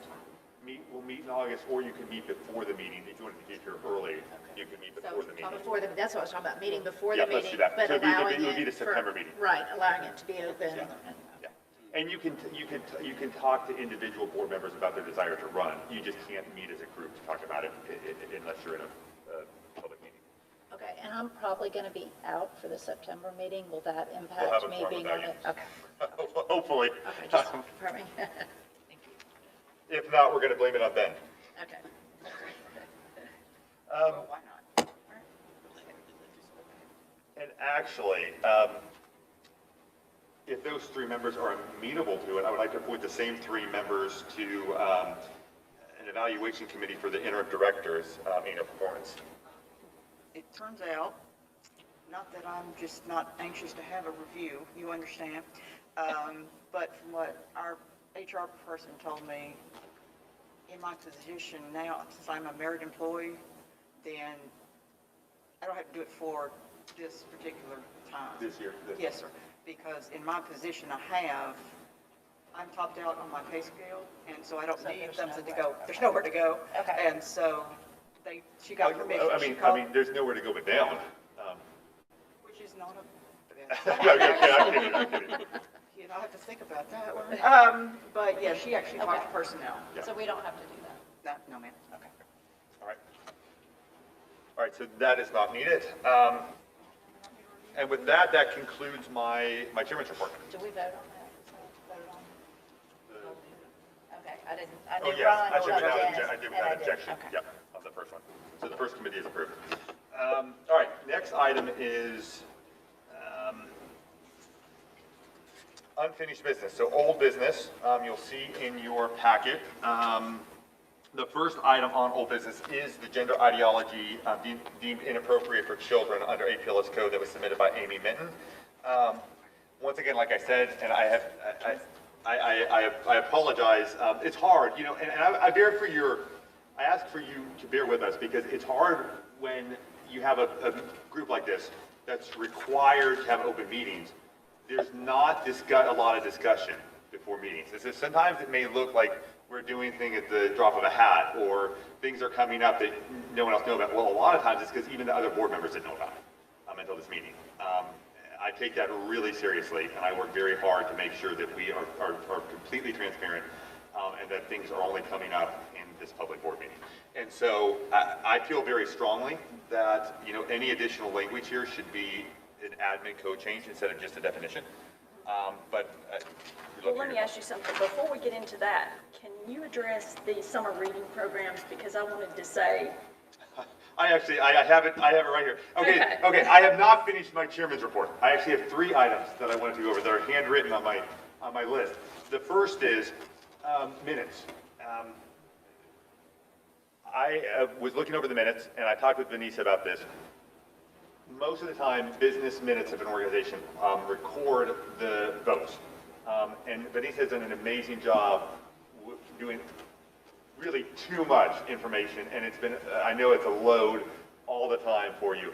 And so I wanted to just make sure the board knew I would talk with her, and we're going to have more concise minutes in the future that cover the business of the meetings where it's more manageable for her. Yeah. Yes. Gender and sex are not the same thing, so I think that needs to be explicitly stated that equating the two, even when you're talking about definition, gender, ideology, and physical sex are different, and I don't think they should be in the same discussion. All right.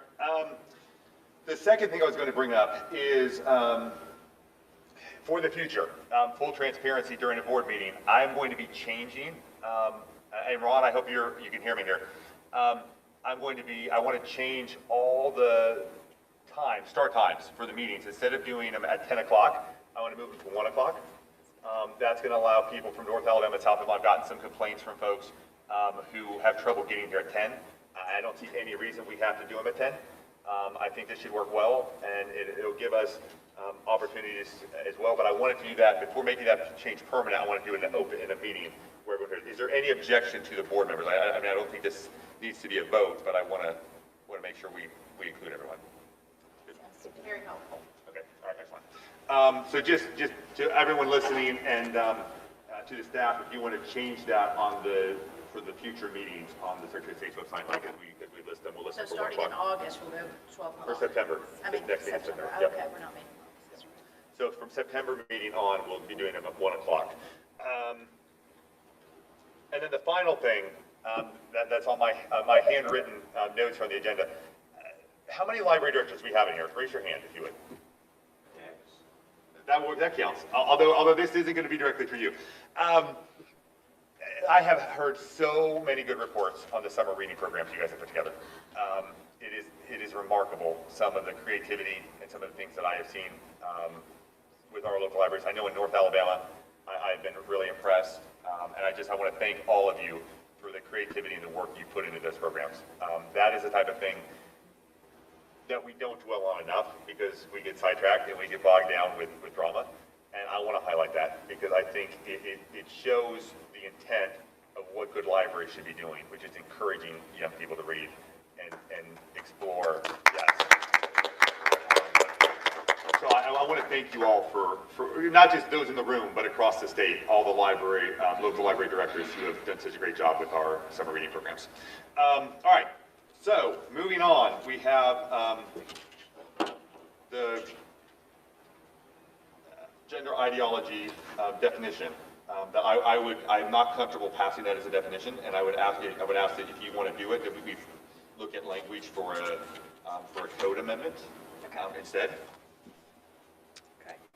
So with something somebody said earlier, last time we did have a public hearing. We had 6,750 letters, 6 hours of comment from a lot of pediatricians, a public hearing before we passed the last code. So I think it is important, and I would like to make a motion to reopen the code for public comment on gender ideology so we can hear from everyone. And I think the letter from ALLA requested that as well, and I think that would be a good way that we can all go together, go forward on this specifically to the gender ideology and discuss that before we go further.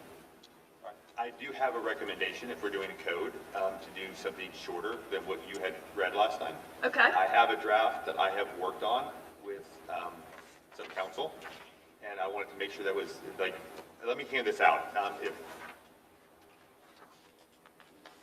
And this would be a draft document.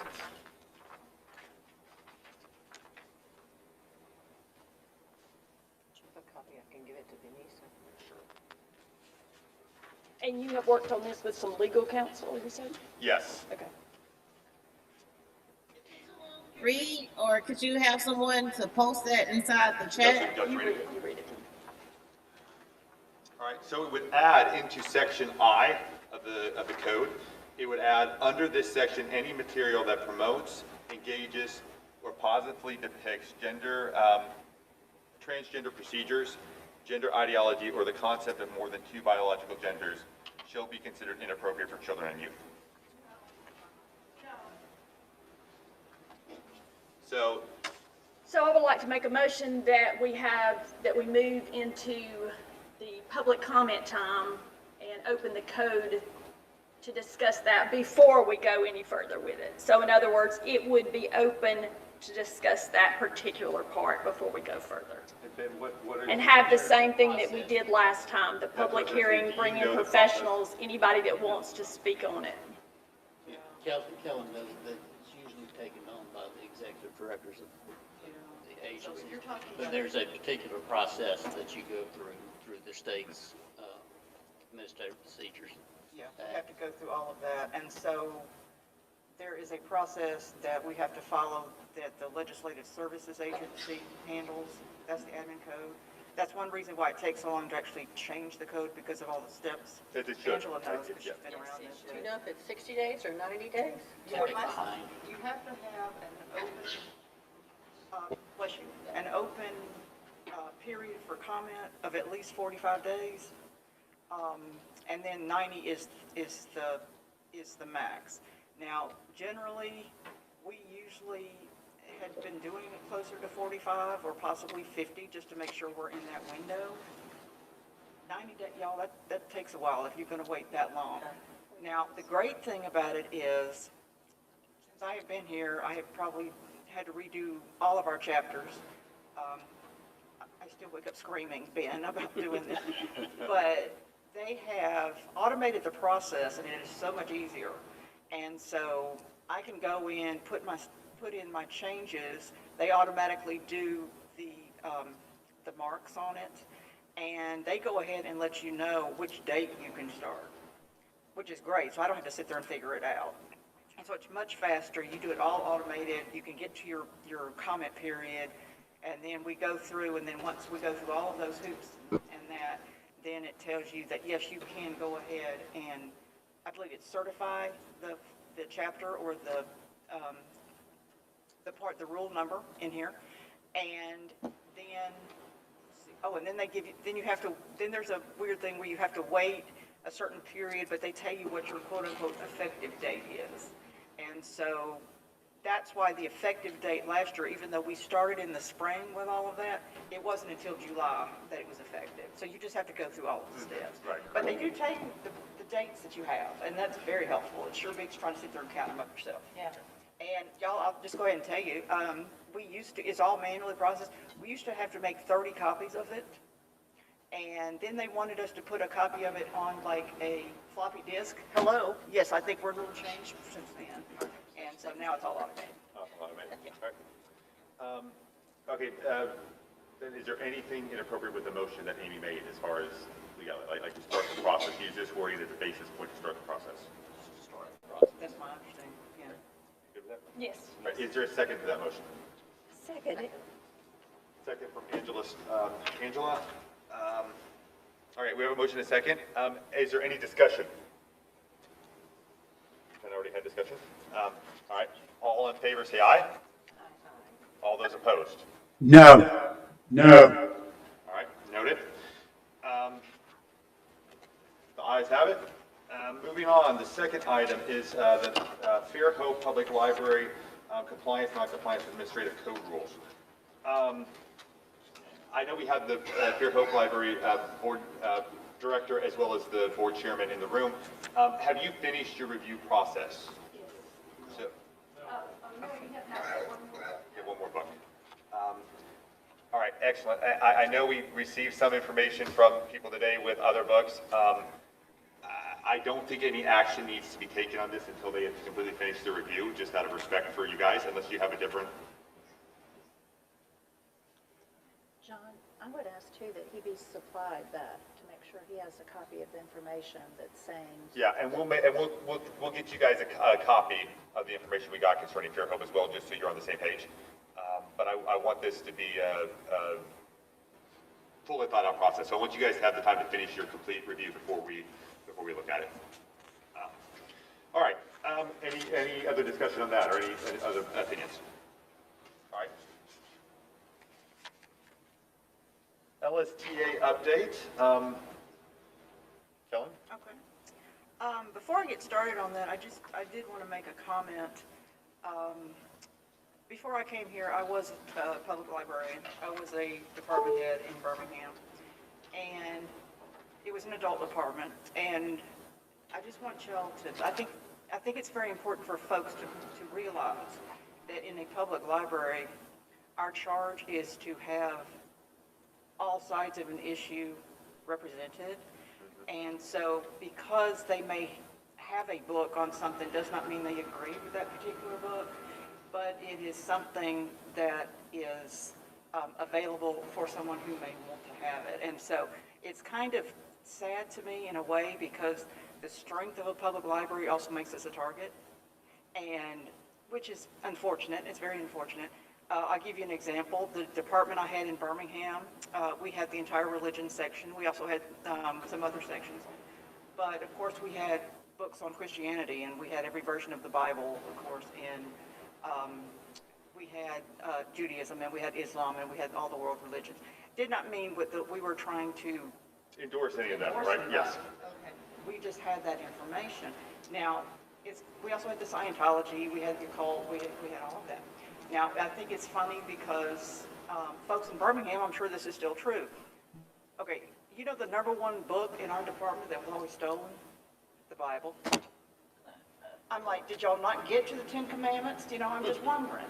But I asked my director one time, I told her about it, she said, well, maybe that's the Lord providing. And I said, well, can't we get him in contact with the Gideons or something, and we can get to know, you know, but you know, so that just kind of goes. It is ironic, isn't it? Yeah. It is.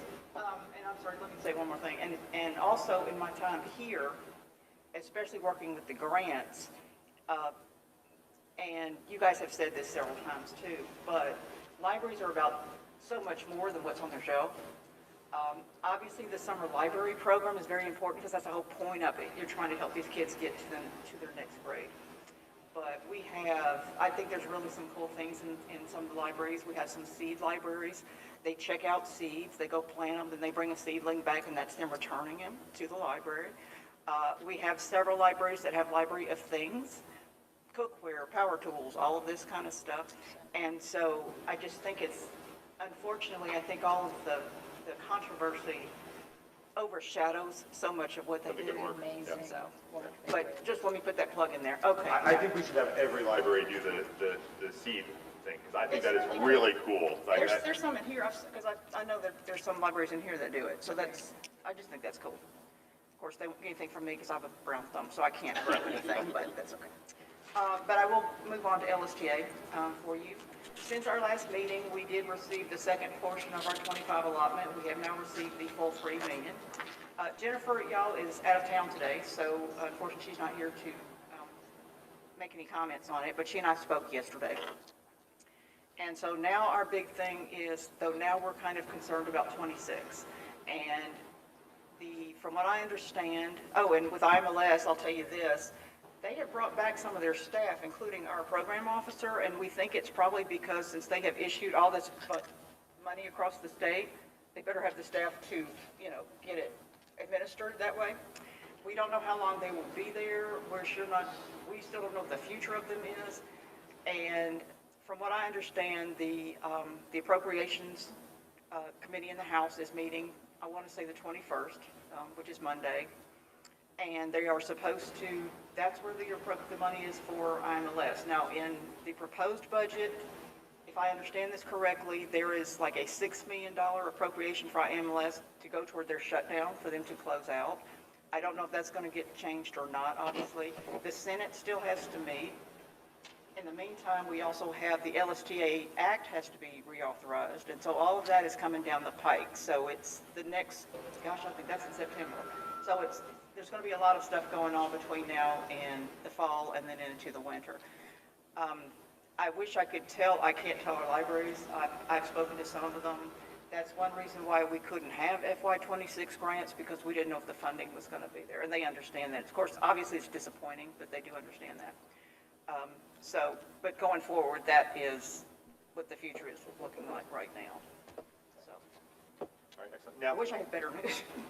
Now on the fiscal year 26,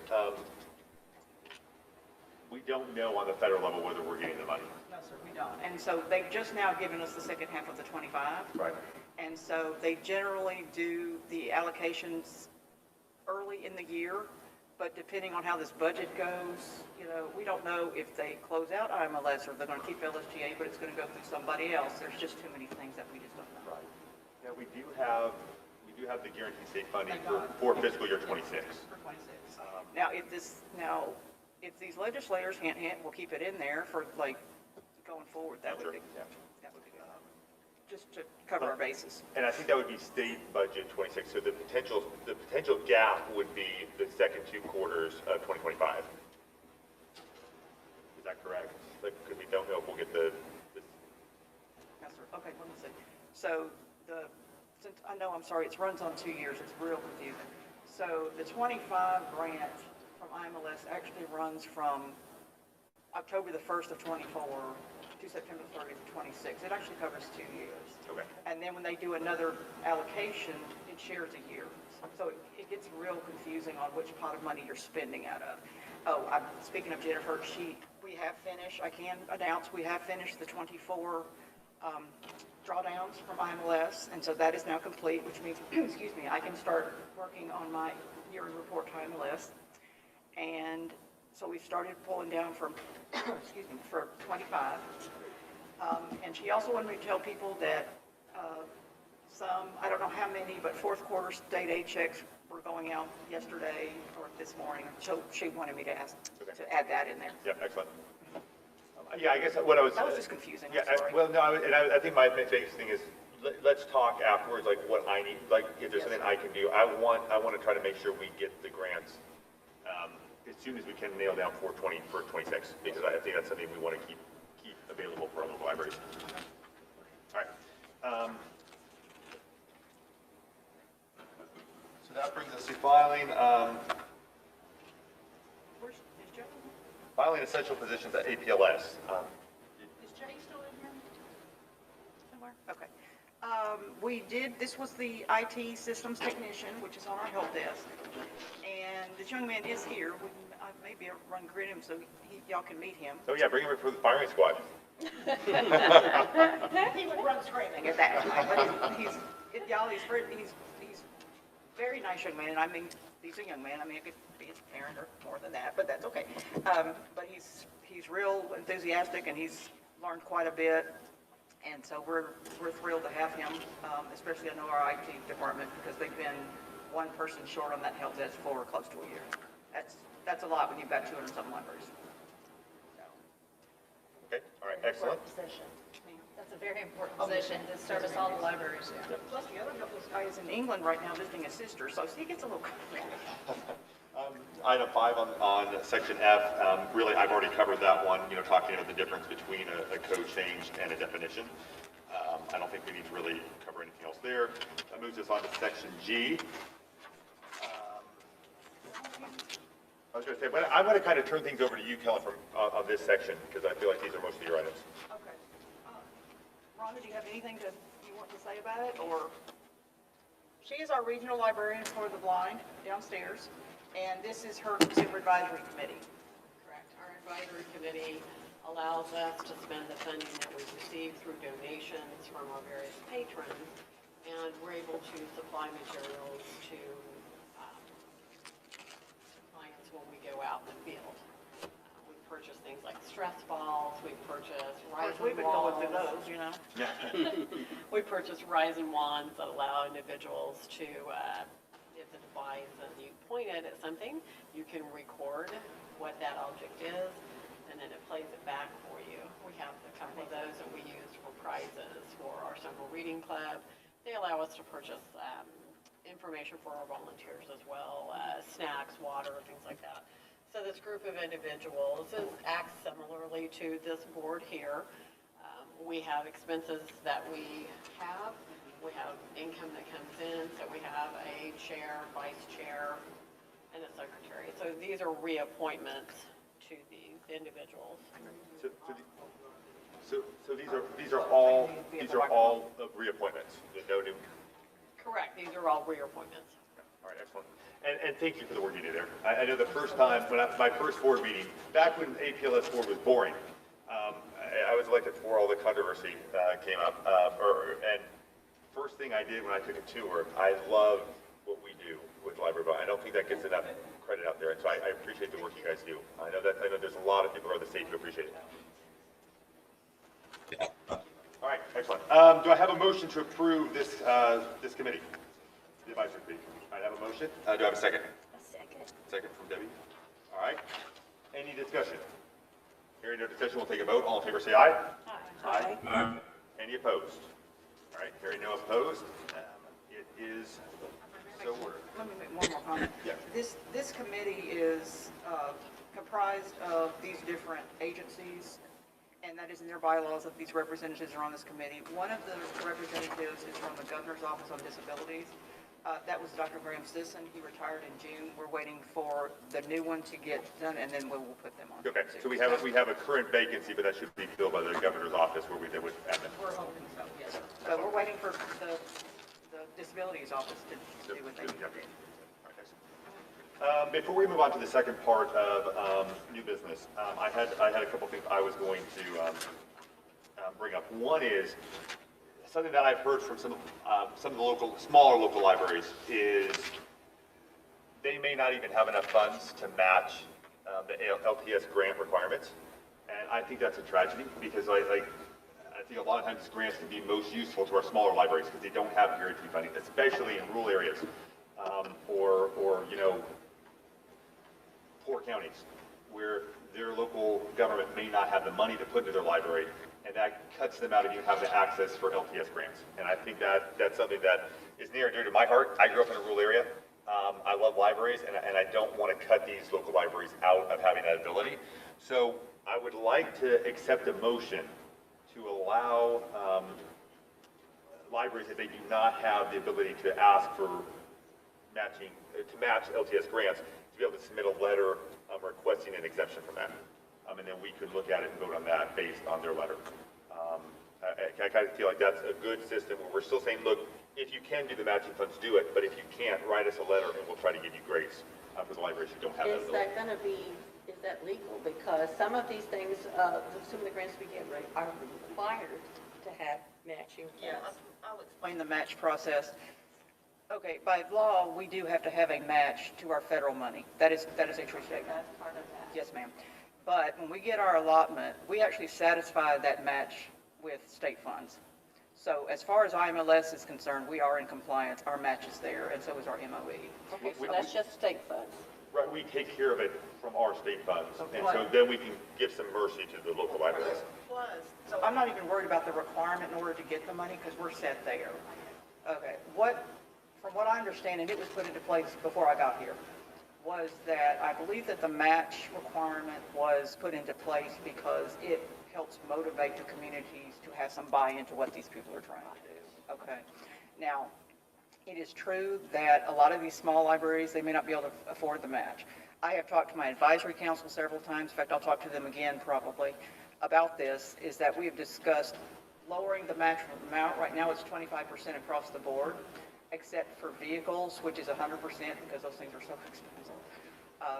But we've talked about reducing the match to 10% for small libraries. We've talked about some other options. Now, if a library cannot come up with a match for a grant, we also help work with them to figure out how much money, if they can tell me how much, I can figure out how much LSTA that they could get. And so there's lots of options here. Now, what you're talking about would be another one. And so once y'all vote and all of that, I'm Do you going have to. any insight, like your recommendation for me? I kind of like this concept because it allows us to keep the structure in place that we have, but also say, okay, if a library says, hey, we can't hit 25, but maybe we can do 10. or maybe they can't do any, they can make that request, and then the board can approve it based on that. Oh, I mean, I think the process is good. I will, since it is another option, I will talk to my advisory folks about that too, to see, because they're all public librarians on there, except maybe 2 people. And so I'd like to get their thoughts on it too, because a lot of them are grant writers. A lot of them are these grant people. So would you prefer to delay that vote, or? Not necessarily. Right. No. Let's take a vote, and we can amend it later if we want to. Y'all do your thing, I'll make and then I'll talk to them. All right, we have a motion. I second. We have a motion and a second.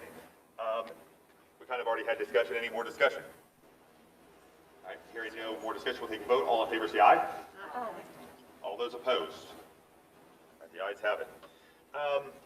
The next item is our interim director may be topped out on our pay scale, but we do have the ability to give a bonus for this year. I think that is well earned.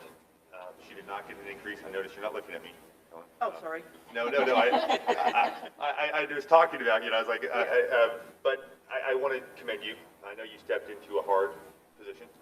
You did not get an increase in pay for the acting role. And I think you have, you have worked hard to listen to everyone and to be a good leader.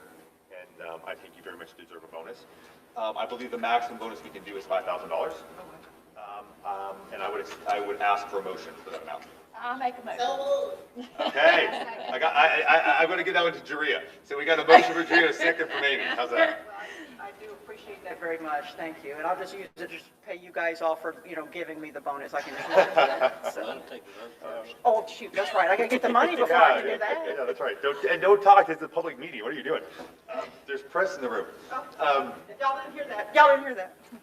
Okay, so we have a motion and a second. Any more discussion? All right, here, no more discussion. We'll take a vote. All in favor, say aye. Aye. All those opposed? All right, the ayes have it.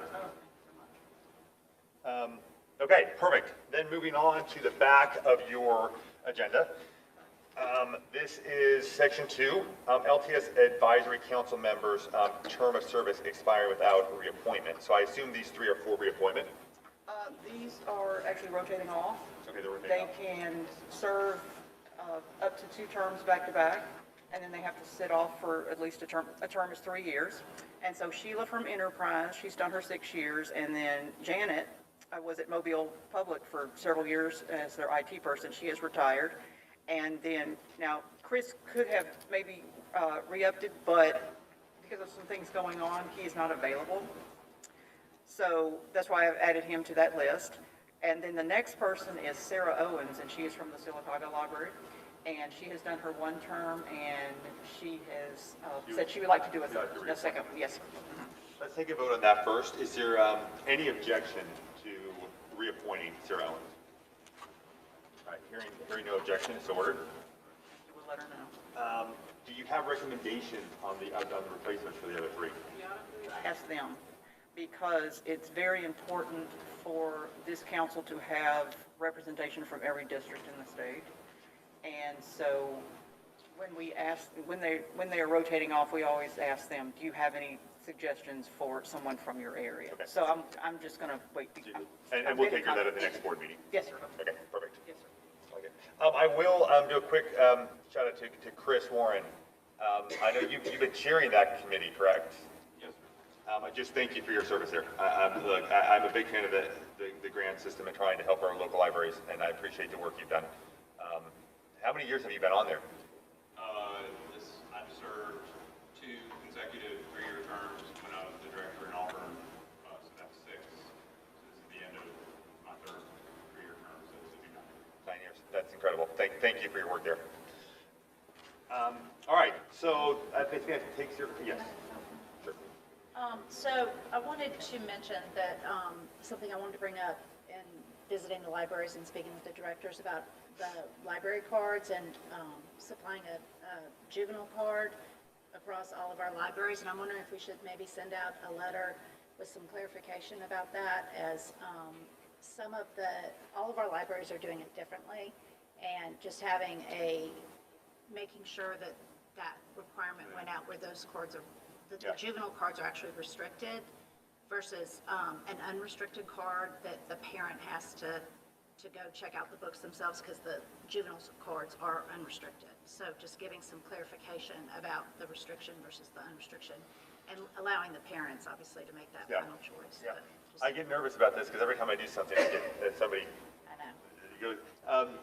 I think though, and I want to be respectful here because I think something that I have heard from some people is they feel like the goalposts are being moved. And I think you hit on something that may be a good idea. And that's to like lay all the requirements out, very simple, and provide that for all libraries so they have it. You know, the definition, the code, the library card, what that means on each one. That way, and I think that was done originally, but I know there's new directors that come in. There I are don't people know who that can all get the that. libraries have gotten that information as far as what, because I know even within Shelby County, there's no consistency whatsoever. The directors say that there's just confusion on it. They feel like they are in compliance just because the parents signed something, although they don't offer a juvenile card. So shouldn't all libraries have a juvenile card? I mean, shouldn't that be something that should be, all the libraries should have?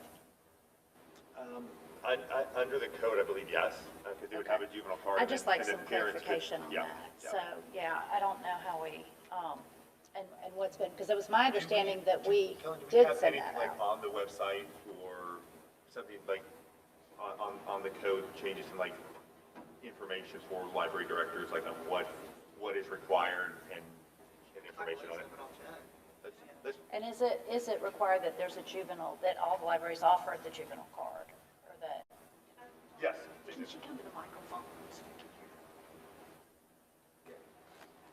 Good, good.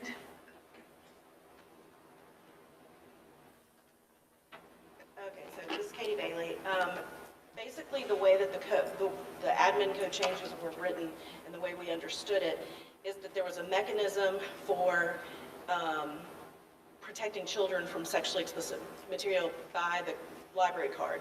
Some libraries have eliminated juvenile cards due to the fact that they did not want to be out of compliance and felt that was the best way for them to move forward. So not every library has juvenile cards, and actually, in response to the admin code changes, a number of libraries eliminated their juvenile cards for that purpose.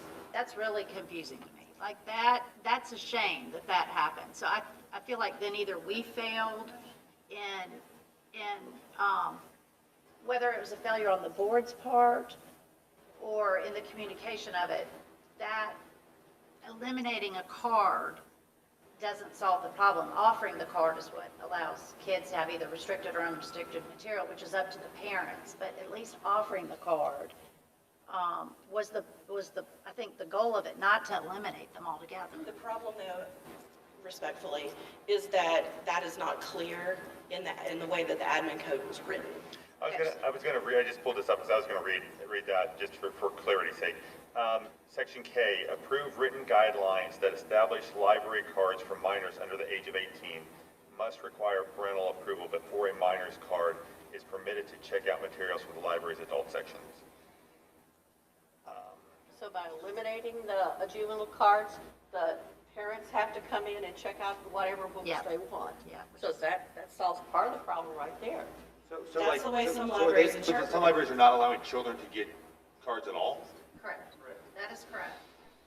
Leaving it out to the parents. Right. Yeah, because the thing is they're trying to comply Well, no, and right, also right. protect their funding. Like, I just hate that for the children though, right? Like, We also have different systems. Some people pay tens of thousands of dollars for oh, this and there's system. not, That would be easy for them to. and we don't want to, We have some that don't have systems that will Right. tell you. right. We have some libraries that don't actually have physical cards either.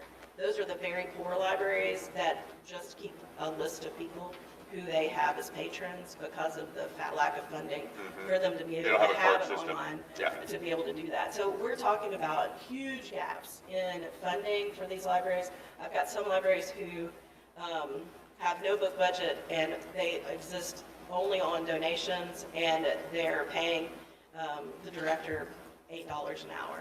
And then I've got big, huge libraries who have a fair amount of, millions of dollars in funding. So it's hard to find policies that are going to fit every single every single situation. That's the reason why there isn't consistency. And as someone who was in the Sterling County system, there's huge gaps even there. So there's huge funding gaps between the Pelham or North Shelby libraries compared to Wellsville and whatnot. Correct. So there's a lot of that. Yeah, and they're correct with the state code in that it says if you have a minor's card, the parent has to decide whether it's an adult section or not. But if there's that's not required them to have a card for children, for minors under 18. Well, it still serves the same Yes, it's in compliance with state code. It would be libraries that do have a card that they don't, are not letting like if they're not letting parents have the control over whether they can check if you're allowed to the adult section or not. That would be in Yeah, I don't think compliance. anybody is doing that. I just think, yeah. Okay. All right, and we can discuss more, like because I feel like that's something that can be, Ben, I feel like that's something that also can just be done administratively. Like if we want to put something on the website, like just giving direction on code, like that's not something that has to be done. Interpretation of the code, Yes, yeah, all right, perfect. Okay, excellent. I think that should take care of new business. Director's report. Okay, let's see. As I said, Jennifer is out of town today, but her financial spreadsheet should be included in your packet for your review. We have now entered the last quarter of the year, and so now we're pretty soon, I guess, next month, I think they start the year-end shutdown for 25. She did want me to let you guys know, and I was going to do this anyway, is that when you approved for the grants in November, and then in January, of course, they got stopped, and then we had to start them back up. And in April, when we got our some money from APLS, we were able to open the grants back up to the libraries. And so at that point, they had to start spending really quick. So the amount we awarded is about $990,000 to date, as in this morning. Tell me what we Marston's have doing. received and processed over $700,000 in payment requests. So these libraries who tell you they can spend, they can spend. I knew they could. When we had Yes. short notice, they're like, we might want to sit, I was like, don't worry, they'll find a way to spend it. And so I've been doing that, and Jennifer and I have just, and Andriana, her assistant, we've been doing that for, but keep them coming in. And I've got a few that I have not heard from yet, and I've sent them some reminders. We're also calling them just to make sure, because unfortunately, we're hoping by the end of July, we'll have everything in. Much later than that, their payments will be delayed because of the shutdown of the year-end cycle. And so that's the plan. But yeah, the bulk of it has come in. And so that's why there's such a big amount at one time. Right, it's because, yes, because we didn't know what was going on with it early on. Yeah, absolutely. So that's the only weird anomaly in that. All right, excellent.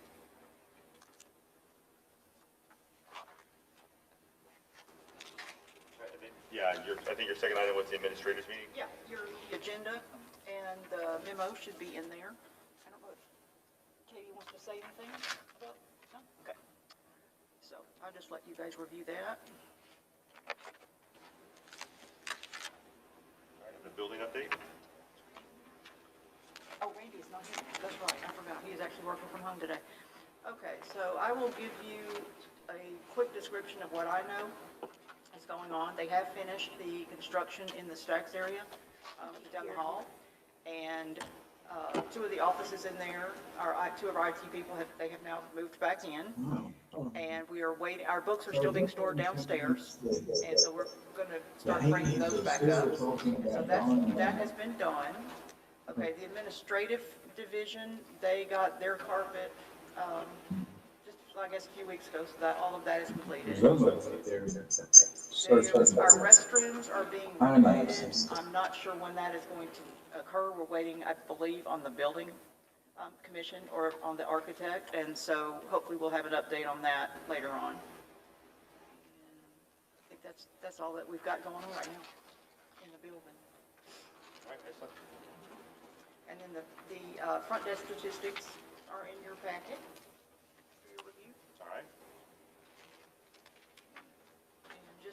And I believe the new director's orientation will be August the 20th and the 21st. How many we have signed up? Sorry, Katie. Well, no, it's just hand there. She's getting her steps in. 19, I think, but we have a couple of people we're still waiting to hear from. So if any of you are new directors and you got your invitation, please respond by August 1st. Yeah, and it's the 20th and 21st, and it's in person. We find that that works best, and they're usually in small groups. We kind of try to keep it around 20 people or so. Excellent. And then we have our service certificates and pins. After we adjourn. I signed them earlier, so we should be good to go on that. All right. Well, what do you know? I would accept a motion to adjourn, unless anyone else has any announcements or business. All right, hearing none. Is there any objection to adjourning? Hearing no objection, we are adjourned. Once again, thank you all for coming. Appreciate your time and look forward to seeing you in 2 months.